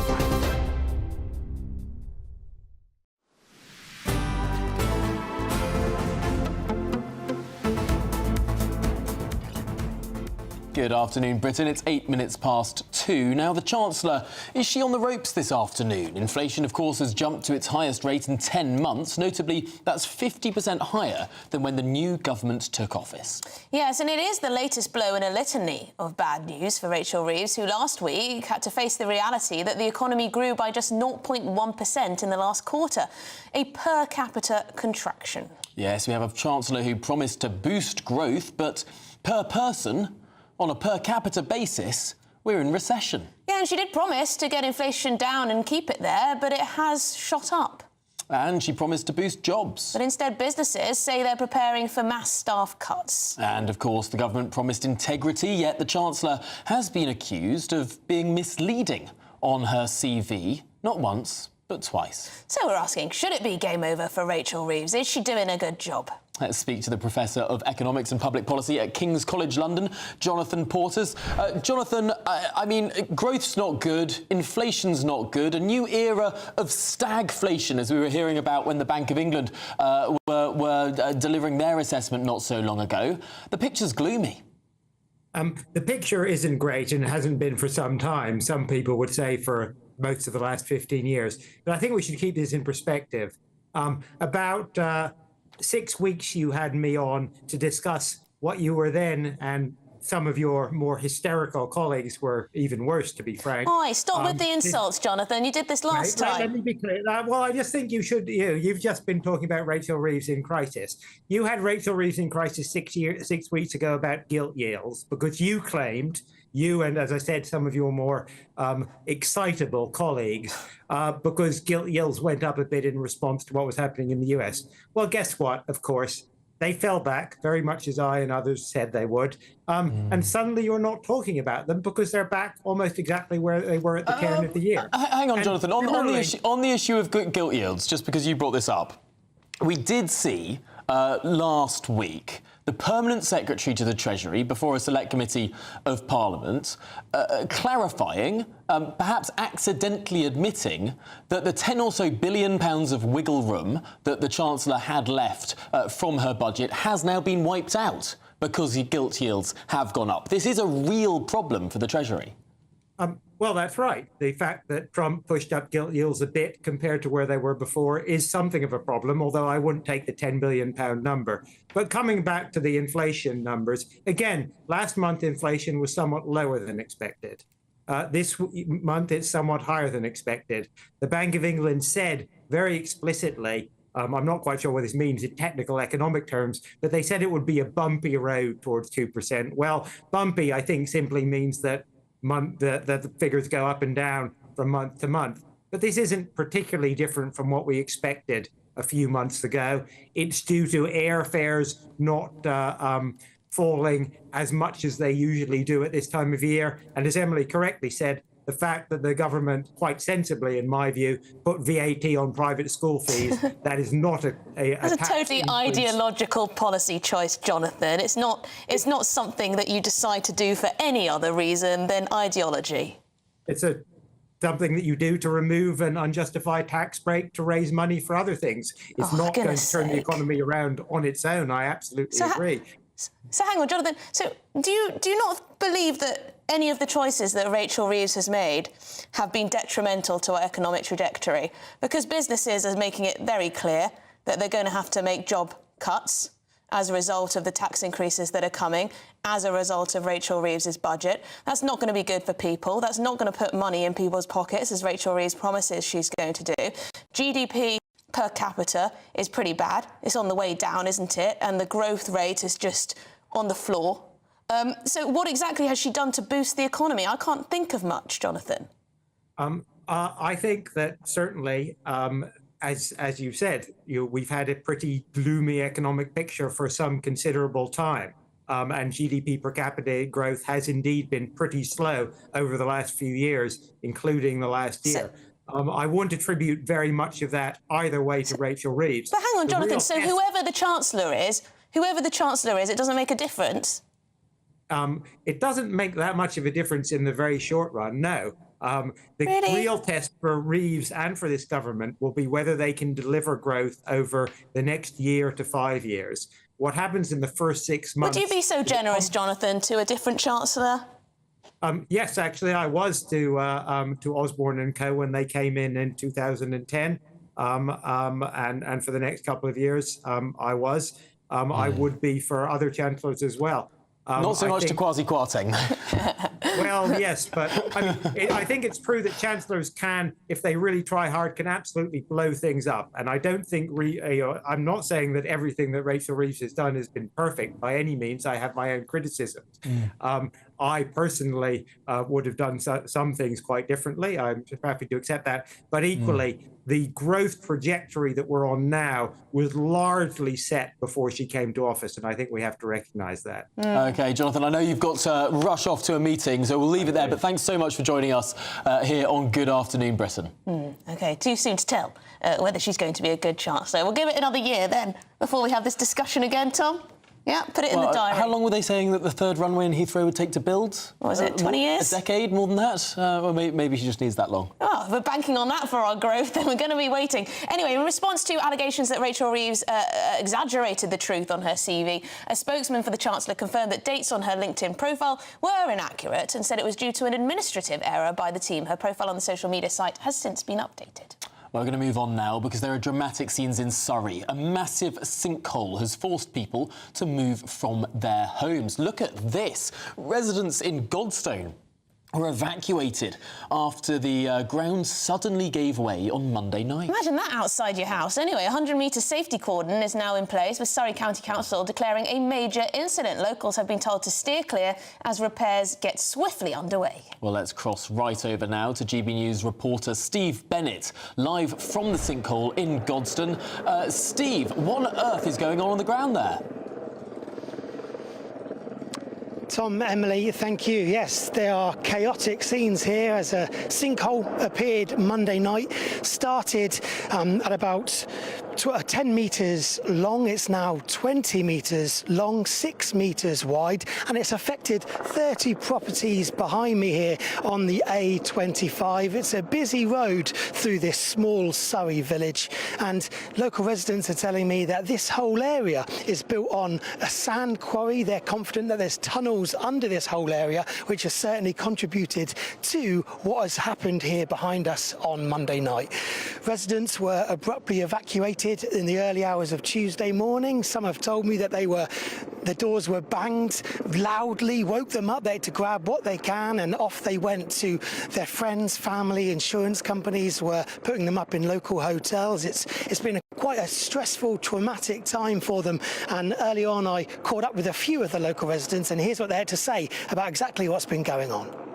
Missing my dental appointment, but I'm sure a lot of people are far worse off. The people in the flats, businesses, they're new flats, and they obviously didn't find out what was underneath when they built them. We're from the Salisbury Road, and yeah, the water in cut-off was difficult, but you know, the whole community came together and rallied around and made sure everyone was okay, because it's quite elderly around here. But someone I know was evacuated from the flats, which was quite, you know, traumatising for them. So those local residents, as you saw, they were telling us that the water was cut off. That's the first time they knew something was going on here. And thankfully, the water has been restored for everybody in the area, although the homes behind me are still vacant, where the property owners have been told to stay away. There's been no indication on how long this will take to put right. It's a massive sinkhole, as we mentioned, 20 metres long by 6 metres wide approximately, and you may be able to see some pictures that actually it's becoming two sinkholes, one either side of the road. So there are concerns about the safety of the ground in this whole area. A real stressful time for local residents. And you know, as you heard there, Janet and Nicola were telling me that just the basics of everyday life. They normally take their dog walks down this road. There's a dentist here halfway down the road as well. Local businesses affected by this whole situation. And interestingly, it's not the first time there's been problems on this road. We've been hearing reports of back in 2019, small sinkholes were also appearing on this road as well. So it's something that has occurred previously, which residents have highlighted. So a real area of concern. There's been all kinds of movement and activity along this road as well. Just as we've been here this morning, trucks have been coming up and down to try and repair some of the damage that's been happening here. Plus we've got helicopters flying over the top. Real chaotic scenes for this busy Surrey village, and it's causing, you know, real problems for the local residents, let alone those who have been evacuated. So 30 properties that have been affected on this street.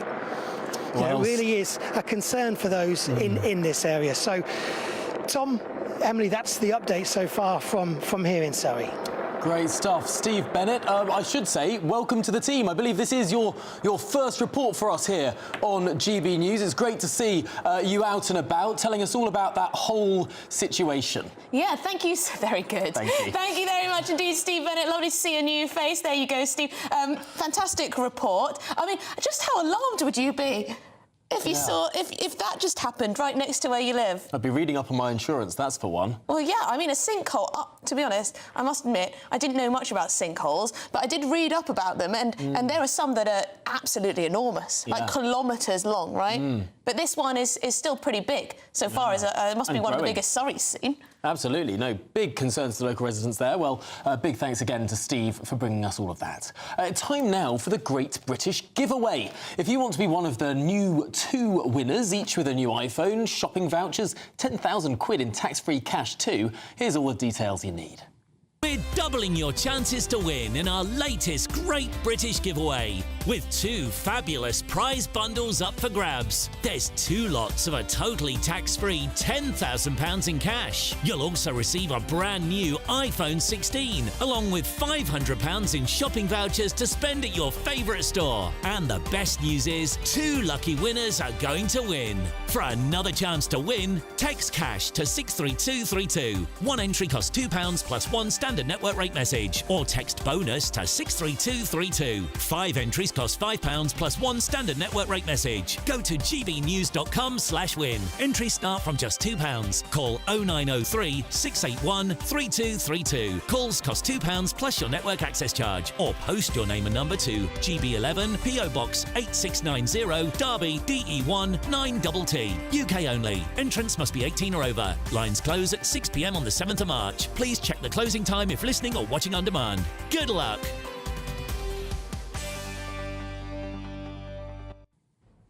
Well, this is Good Afternoon Britain on GB News. Lots more coming up on today's show, so do stick around. In the last few minutes, yes, Putin has said Russia is ready to get back to negotiations on Ukraine, adding that mediators are not needed. More on that shortly.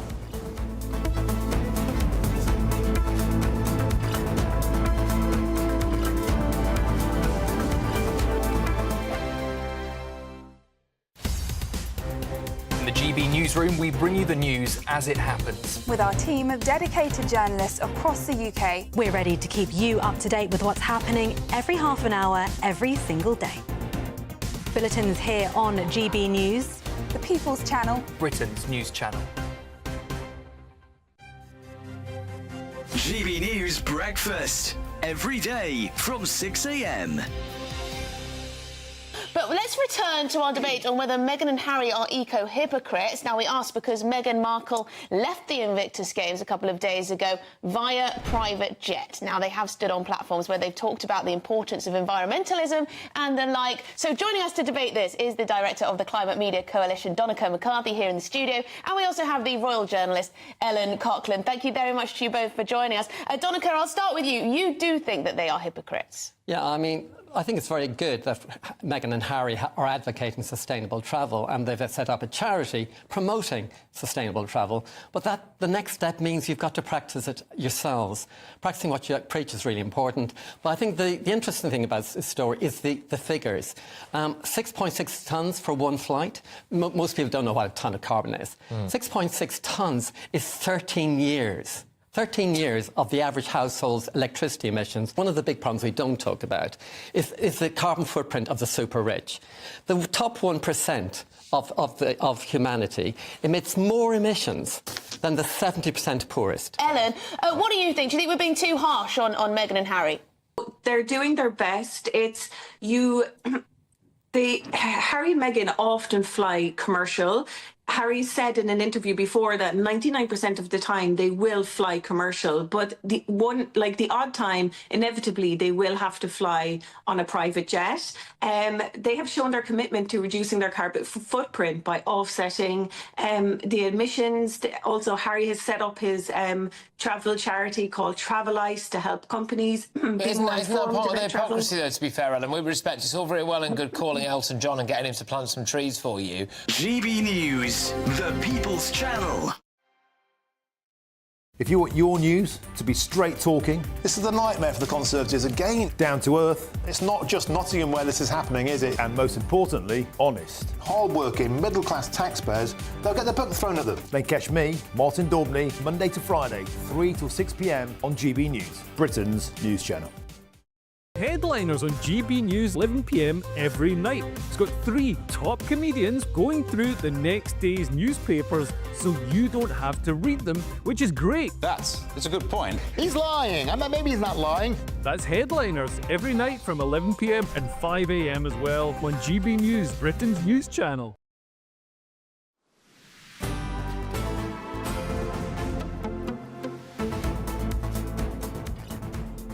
Good afternoon, Britain. It's 24 minutes past 2. Now, worrying scenes for Emma Raducanu in Dubai. Yes, the tennis star was left quite emotional after being confronted twice by a man displaying fixated behaviour before her match. The individual was ejected, and the Women's Tennis Association has now banned him from future events. OK, well, we're joined now by podcast host of Rock and Roll Tennis, Keith Fraser.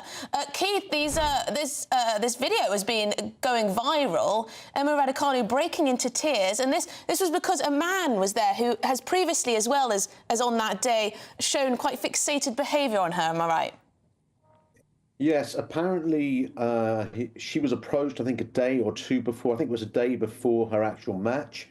Again, I don't know the actual interaction between them, but all we hear about is that the man was fixated. So perhaps he approached her in a very threatening or creepy way. I don't know. We will hear more. But at the same time, a young girl, 22 years of age, it's going to have an effect. Nobody wants to be stalked. No one wants to feel unsettled, particularly when you're going on a public tennis court, effectively public, in front of fans and people you don't even know. It's going to affect your performance. She lost the match. I'm not saying that that was the reason she lost the match. She lost to a very good player, a former French Open finalist, but certainly not something that she was comfortable with, to say the least. Yeah, I mean, she was visibly terrified, wasn't she, Keith? Evidently, yes. However, I would add, and I've had a conversation today with somebody who is a tournament director himself, and what I do know is that the WTA have their own security. A player does not need to walk around the grounds of the tournament without her security. The tournament have their own security. You're talking about former police, former Scotland Yard, and they're on court. Now, you probably know that many years ago, Monica Seles had a situation where she was stabbed. Effectively, it ruined her career. She could have been arguably one of the greatest players ever, and it ruined her career. And security has been tightened up massively since. So the WTA and the tour, they do enormous amounts to make sure that the players are feeling safe. And of course, the guy was ejected, rightly so. But look, the player's safety is tantamount. And a player needs to feel safe, particularly a young girl, because how can you feel and play your best tennis when you feel you've got someone on the side of the court only a couple of rows from the front? You're going to be fearful. It's going to affect your game. It's going to be in the back of your mind. How can you concentrate on what your job is, which is to hit tennis balls? And it's not about that immediate threat to physical safety, because, of course, there are barriers, there's security and everything, but that level of intimidation, potentially the eye contact even, that can be quite so very creepy is absolutely the right word for it. And it's actually, it's really pertinent watching that video where she sort of runs behind the umpire's seat, hiding from the audience and no doubt from that man in particular. Look, you have to feel for her. I mean, look, a young girl, 22 years of age, she's out on tour, she's travelling the world with her team, of course, but it's not something you want to see happen to anyone, at least not a young girl on the tennis tour, who is arguably, in the face of the crowd and feels very exposed, even though they know the security they get and the professionalism of that security. But nevertheless, it would unnerve you. It's going to have an effect on your psyche and how you feel comfortable. And of course, it affected her emotionally. And if you're affected emotionally, of course, tennis is a game of emotions. Not, a considerable percentage of that is to do with the mind. How can you perform at your best? Yeah. And she has to project this image of being an incredibly confident person. She's also got, as well as the tennis, she's got a huge public profile, a huge number of fans. I'm reading that this actually isn't the first time that something's happened to her in this way, similar. Apparently in 2022, a man was handed a 5-year restraining order after repeatedly visiting her home. So perhaps this incident reminded her of the stress of that stalkerish behaviour. Look, she won the US Open when she was only 18 years of age, and I believe the stalking situation came not long after that. Of course it's going to affect a young girl. Look, there's a price to pay for everything. She's earned millions of dollars in endorsements since that US Open win. She's earned a few million dollars in prize money as well. But there are, of course, some downsides. That's the fame and fortune. And this is not a particularly pleasant downside to have to undergo. And it could potentially have an effect on her performance going forward unless she can put that crowd out of her mind and the safety and the confidence in her own safety. But there are other factors as well that will affect her performance, including the change of coaches she's had and numerous other things. But this will certainly affect her. Yeah, because her career has been up and down since that extraordinary initial win, hasn't it? Keith, we'll have to leave it there. But thank you very much indeed, podcast host of Rock and Roll Tennis. Thank you very much indeed. Well, now, this is, of course, Good Afternoon Britain on GB News. There's plenty more coming up on today's show, including that city-killing asteroid. Yes, a vast asteroid that could be coming very, very close to home. A 1 in 32 chance of hitting the Earth. How worried should we be? After your headlines with Sophia.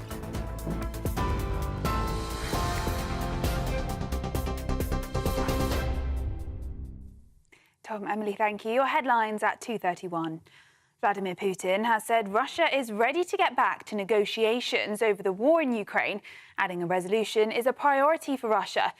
In remarks cited by the state news agency, Putin said the purpose of yesterday's talks between US and Russian officials in Saudi were to increase trust, and he added he is happy with the outcome. Putin also said energy talks are needed between leaders of Russia, US and Saudi Arabia. Meanwhile, Volodymyr Zelensky has said Donald Trump is trapped in a disinformation bubble after the US president suggested that Ukraine could have settled the war with Russia very easily. Speaking in a news conference, the Ukrainian leader said he is seeing a lot of disinformation from Russia, including claims his approval ratings are at 4%, which was echoed by Donald Trump yesterday. It comes as the US president hinted an election may be needed in Ukraine for peace. Meanwhile, Zelensky also said the US demanding a return of $500 billion in minerals is not a serious conversation. In other news, the BBC is facing questions over accusations of promoting Hamas propaganda after featuring a boy claimed to be a Hamas leader's son in a new Gaza documentary. The documentary, Gaza, How to Survive a War Zone, was broadcast on Monday evening as an account of ordinary Palestinians. But last night it was claimed one of the child narrators is the son of a Hamas government minister and the grandson of one of Hamas's founding members. Critics have said the BBC has allowed itself to be used as a propaganda platform for Hamas by giving airtime to the child of one of its senior figures.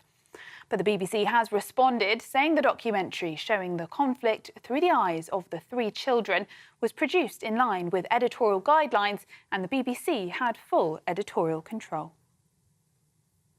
And Pope Francis has spent a peaceful night in hospital and he's eaten breakfast this morning. That's according to the Vatican. It comes after it cancelled the Pope's weekend engagements after he was diagnosed with pneumonia.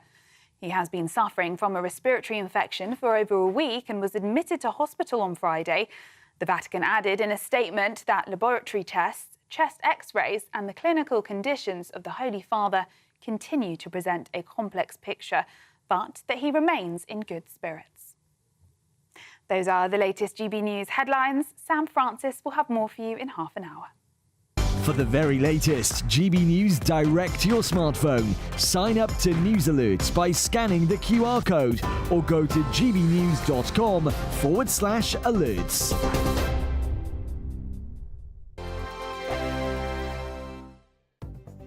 The latest GB News travel.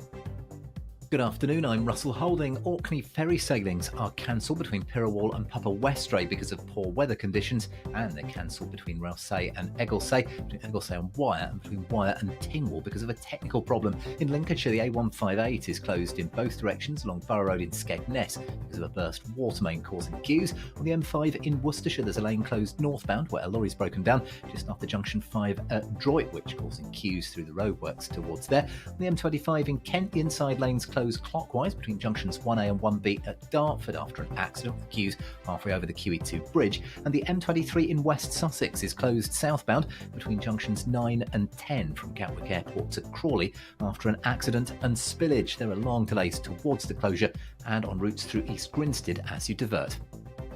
You can stay up to date throughout the day by visiting our website gbnews.com. Mornings don't have to be tiresome, especially if you have the right company. Wake up to news as it happens, opinion and debate, and of course, a little bit of entertainment too. Because when the kettle's on, we're on. That's Breakfast on GB News, a show worth waking up for. Every morning from 6 a.m. Only on the People's Channel, Britain's news channel. We'll spread the news, you spread the word. Hi, I'm Michelle Dewberry, and my show is your opportunity to cut through all the noise and dive in headfirst to some robust debates. Ideas clash. Situation, isn't it? Because the failure is... You're deliberately avoiding my point. Nothing's held back. And if you think this is the end of it, wait for more. And we do not shy away from the difficult stuff. Sometimes I want to shake people and say, if only you understood. So join me on Jubes & Co. weeknights at 6 p.m, only on GB News, Britain's news channel.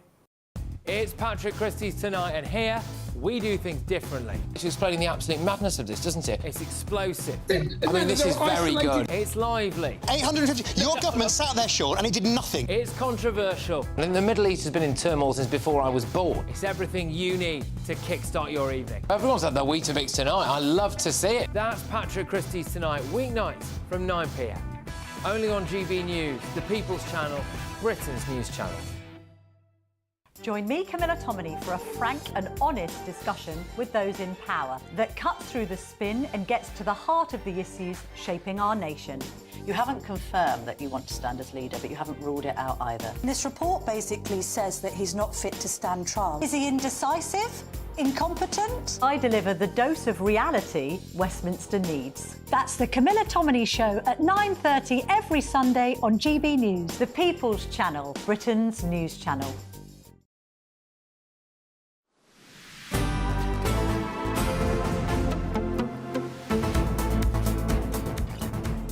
Good afternoon, Britain. It's coming up to 20 to 3. Now, Vladimir Putin has said that Russia is ready to get back to negotiations on Ukraine, adding that mediators are not needed.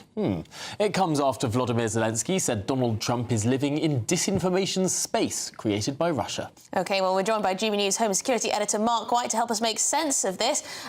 Mark? Well, Vladimir Putin was speaking to reporters on a visit, speaking to Russian reporters about those discussions that took place in Saudi Arabia yesterday, and said that he was very encouraged by them. He looked upon the talks as being very positive, and he said he was very open to meeting Donald Trump. Donald Trump has, of course, said he would be willing to meet with Vladimir Putin at the earliest possible opportunity. Vladimir Putin saying these things will not be quick. There needs to be a lot of preparation before any meeting that takes place between him and the US leader. With regard to the eventual peace talks, he said Russia is absolutely sincere and willing to enter into negotiations with Ukraine. And he said there was a lot of hysteria around the fact that this was US meeting with Russia and claims that Ukraine was being excluded. Vladimir Putin said to those reporters, Ukraine will not be excluded from this process. Of course, it is a process that must include Ukraine. And he re-emphasised what that meeting was about yesterday, which was a meeting aimed at improving bilateral relations between Russia and the US before they can get on to actually talking about a more meaningful peace deal with Ukraine. Here's the problem. Sergei Lavrov, who was there in Saudi Arabia meeting Marco Rubio yesterday, he's been saying a lot of things. Vladimir Putin, today, saying a lot of things. These two men in 2022, in January, were saying there's no way there'll be a full-scale invasion of Ukraine, that the build-up of Russian tanks and troops on the border of Ukraine was just a training exercise, that they're not going to cross the border, they're not going to go for Kiev. And they tell that to the world. Days later, they cross the border, they head straight for Kiev, they try and take control of the country, they have a brutal invasion, including what some independent describers have described as genocidal elements. Why should we believe Putin and Lavrov now when they lied to the world in 2022? So you're saying, of course, Russia are not honest and fair actors in this process. And, that's a very fair point. And, of course, very, very many people will agree with you. As the old saying goes, the proof of the pudding. All we can do is embark on a process, trust the process, and see what happens at the end of it. You might well be proved right in your scepticism of Russia's intentions. But if you don't give it a try, you will never know. Incidentally, another thing that President Putin was talking about to reporters there was a recent attack that took place, a big drone attack on the Caspian Consortium pumping oil station in southern Russia in recent days, which caused massive damage.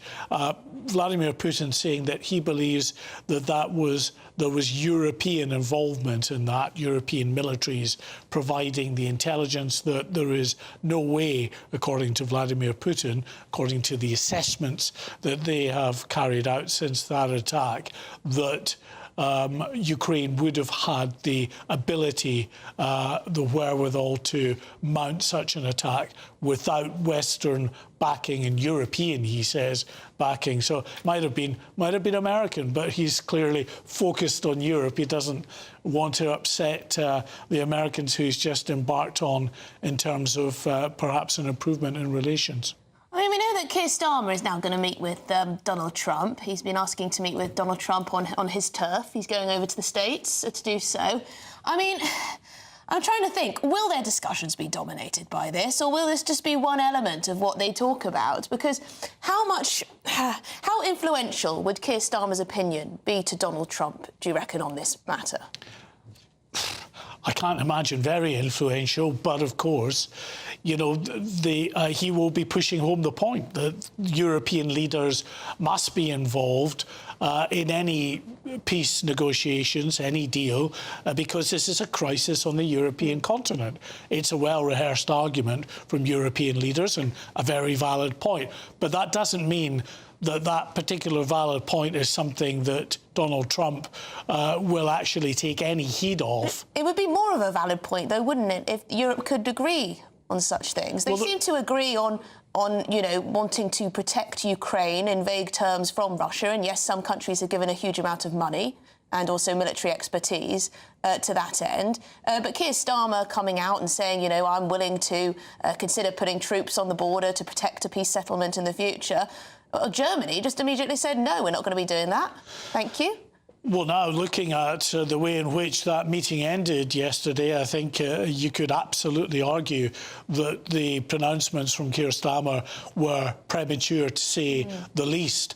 Germany is not willing to countenance putting any troops in at this stage or even discussing it. Neither is Poland. So there's disarray, and it was deeply embarrassing for the British Prime Minister, there's no doubt about it. That was a big mistake. Coming away from that Paris summit with absolutely no agreement at all on this peacekeeping force. And all he could do was say that he's still open to doing that at some point. Now, interestingly, what we'll get in terms of this meeting with the President, with President Trump, it is the first face-to-face discussions with a European leader on the current crisis and those moves towards potential peace talks. So there is something to be gained from that in obviously Keir Starmer putting the European narrative over in clear terms to Donald Trump, and whatever Donald Trump is able to say to Keir Starmer, he'll be able to bring back, and we understand that there is likely then to be another crisis summit, this time chaired by Keir Starmer, to bring the European leaders up to speed with what has been discussed. Incidentally, there is another summit taking place today in Paris, but attended really by video link from those other leaders. Lots of summits going on, aren't there, Mark? Mark, we'll have to leave it there, but thank you very much indeed, our Home and Security editor. There you go, let us know what you think. Right, do stay with us, but if you're in search of some winter sun, but perhaps not over Ukraine, here's the forecast for some of those more westerly European holiday destinations.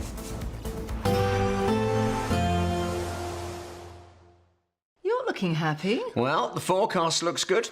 So you've sorted the travel insurance then? All Clear Travel Insurance sponsors GB News Travel Destinations Forecast.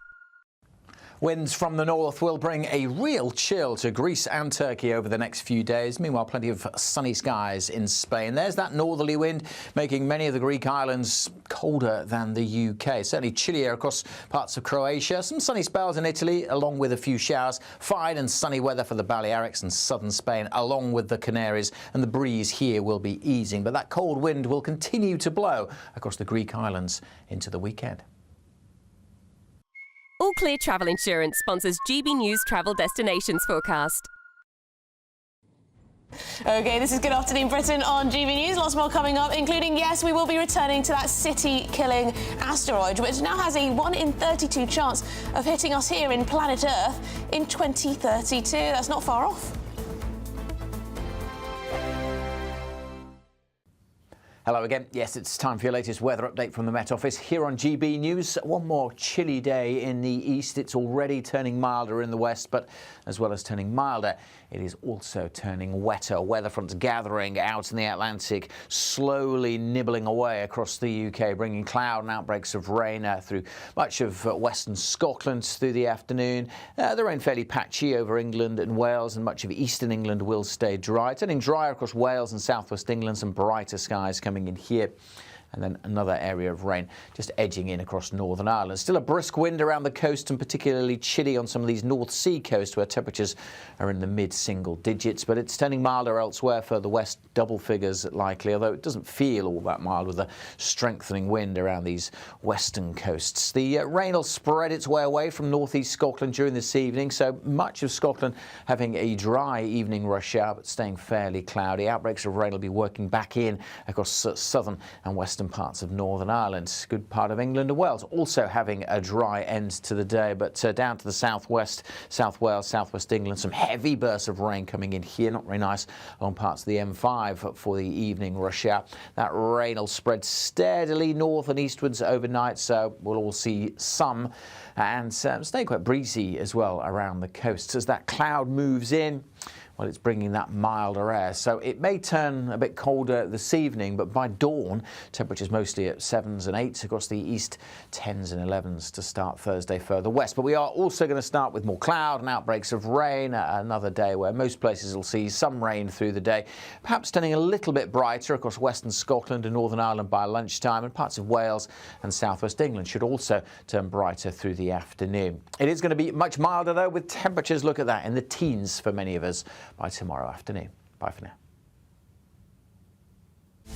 This is Britain's Newsroom, where your voice matters. It's just astonishing. With expert analysis and honest opinion, we don't just keep you informed. We bring you unique perspectives you won't see anywhere else. Can't argue with any of that. When the news happens, it happens here. On Britain's Newsroom, weekdays from 9:30 a.m. Only on GB News. If you want your news to be straight talking... This is a nightmare for the Conservatives again. Down to earth. It's not just Nottingham where this is happening, is it? And most importantly, honest. Hard-working, middle-class taxpayers, they'll get their book thrown at them. Then catch me, Martin Daubney, Monday to Friday, 3 till 6 p.m. on GB News, Britain's news channel. Headliners on GB News 11 p.m. every night. It's got 3 top comedians going through the next day's newspapers so you don't have to read them, which is great. That's a good point. He's lying. Maybe he's not lying. That's Headliners every night from 11 p.m. and 5 a.m. as well on GB News, Britain's news channel.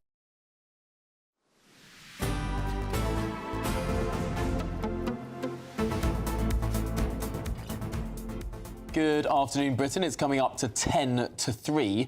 Now, before we move on to this asteroid news, a lot of you have been getting in touch over the situation of the Chancellor. Yeah, so basically the question of whether she should step down. Leslie says the government makes bad decisions all the time. The worst being spending billions of pounds on foreign aid, net zero, hotels for illegal migrants, etc. And those billions of pounds are ours, here. The working population of this country are paying for this. Do they ask us what we want done with our money? It needs to stop now. Well, David says Rachel Reeves should go. But who on earth have Labour got to take over from her? Pertinent question. I mean, if Rachel Reeves is seen to be one of the more Conservative members of the Labour cabinet, I mean, would there be a more socialist shift? Things can only get worse. Bren says, Keir Starmer did say things are going to get worse before they get better, remember, from the Rose Garden. Bren says, no, I don't think Rachel from Complaints should be booted out. I think the whole flipping front bench should be booted out. They're all the same, liars who are blaming it on their stuff. Yes, I do like the comment from Rachel Reeves' team that it was the team. The team got it wrong on the old LinkedIn. Yeah, all right. Yeah. I mean, LinkedIn isn't exactly a big job. You just stick in your jobs and then you're done. Yeah, why can't politicians do it themselves? Well, the time is now 10 to 3, which means we're moving on to what could be one of the greatest threats that this planet has faced since records began. Gosh, well, NASA has upgraded the chances of the city-killer asteroid hitting planet Earth, now the highest chance in the agency's history. Yeah, so is it time to take note and bunker down, or perhaps start preparing those rockets to divert this asteroid? Or is it all a load of media hype? OK, well, joining us now is astrophysicist at the University of Nottingham and host of the Space Mog YouTube channel, Dr. Maggie Liu. Maggie, thank you very much indeed for joining us on this one. I mean, should we be afraid? I think, yes, we should always take these things really seriously. There is a small chance that this asteroid could hit the Earth. It's expected to be an 8 megaton impact, which you can access a nuke map and just plot your city. If it hits your city, it would wipe out an entire city. I think the last big asteroid impact was back in 2013 in Russia, when there was an asteroid that lit up an entire sky in a city, and there was 1,000 casualties. That asteroid was about the size of a house. This asteroid could be as large as 100 meters in size, and you could expect hundreds of thousands of fatalities, let alone injuries. But it's also important to note that right now they're estimating a 3% chance of it hitting Earth, and nominally the closest approach to the Earth is very different based on calculations from NASA and calculations from the European Space Agency.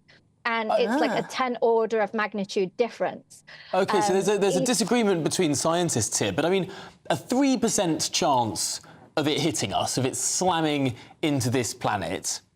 I mean, I don't know. That's 1 in 33, let's say. I wouldn't play Russian roulette with a revolver with 33 barrels. Yeah, would you get in a car if you knew that there was a 3% chance that it would crash? It's pretty bad.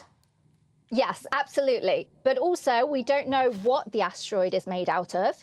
If it's made out of very volatile materials, you might expect it to kind of disintegrate in our atmosphere. Whilst if it's a completely iron meteorite, then you could expect it to hit the ground. Most of the Earth is also ocean, and we can't be sure, if it hits the Earth, will it hit the ocean or will it hit a populated city?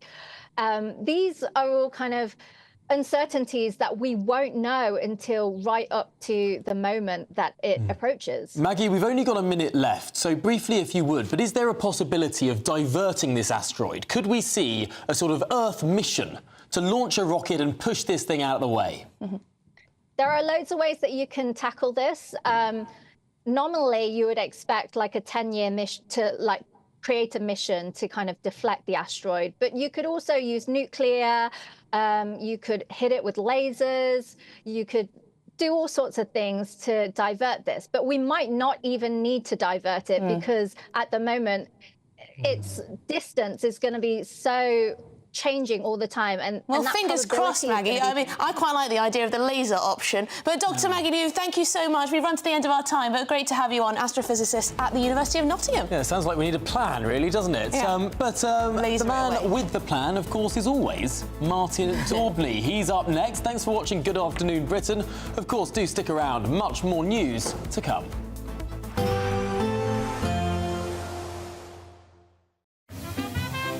Heavy showers first thing will be followed by a warm, cosy day. Boxed boilers, sponsors of weather on GB News. Afternoon, welcome to your latest weather update from the Met Office here on GB News. The weather has changed. It's turning milder, but it's also turning quite blustery. The wind's going to get stronger over the next few days. We'll all see further spells of rain, all thanks to low pressure systems and weather fronts. Look at them all lining up out in the Atlantic, finally pushing away the high pressure that's brought most of us a pretty dry February so far. But it's going to be far from dry tonight. Patchy rain here and there, but many eastern areas dry this evening. But look at that rain spreading its way in. Some of that rain on the heavy side too. A lot of cloud around and the wind's continuing to strengthen. Quite chilly this evening across parts of the east, but these are the temperatures by morning, 7 or 8 degrees above freezing in some parts of the south and the west. Start Thursday in double digits, but also start pretty drab, fairly blustery with further outbreaks of rain to come. It's going to be a grey day across much of Scotland. The rain fairly light and patchy across the north initially, but further pulses of heavier rain coming into the southwest and a pretty wet start for Northern Ireland. Some heavy bursts of rain here for the morning rush hour. Outbreaks of rain too across Wales and southwest England. Parts of eastern England having a dry start, but again, don't expect it to last. The breeze continuing to strengthen, getting really quite windy in western areas as this next band of rain works in across northern England, North Wales, covering Scotland. Should turn a bit brighter in southern Scotland, Northern Ireland for a time, but then more showers come in during the afternoon. Wales, southwest England, northwest England also looking a bit brighter to end the day. We're all looking milder. Look at the temperatures. Double digits across the board. Some places getting into the teens. We might even squeak up to 15 or even 16 Celsius. Still a few heavy showers around across northeast England and Scotland on Thursday evening, but many places becoming dry for a time. But behind me, there's more wet weather moving in, and that means further spells of wet weather for Friday and through the weekend, also looking pretty gusty at times as well. Expect a warm front, moving from the kitchen right through to the rest of the house. Boxed Boilers, sponsors of weather on GB News. We're giving you not one, but 2 chances to win this month, with 2 prize bundles that include an incredible £10,000 in tax-free cash. But that's not all. You'll also get a brand new iPhone 16 and a £500 shopping voucher to spend at your favourite store. So why not be extra lucky this month? For another chance to win, text cash to 63232. One entry costs £2 plus 1 standard network rate message, or text bonus to 63232. 5 entries cost £5 plus 1 standard network rate message. Go to gbnews.com/win. Entries start from just £2. Call 0903 681 3232. Calls cost £2 plus your network access charge, or post your name and number to GB11 PO Box 8690 Derby DE1 9TT. UK only. Entrance must be 18 or over. Lines close at 6 p.m. on the 7th of March. Please check the closing time if listening or watching on demand. Good luck. Britain's Newsroom. Weekday mornings from 9:30. It's very emotional. It's designed to shock. What do you want people to take away from that advert? I think, very sadly, a lot of people don't realise the violence and death that's prevalent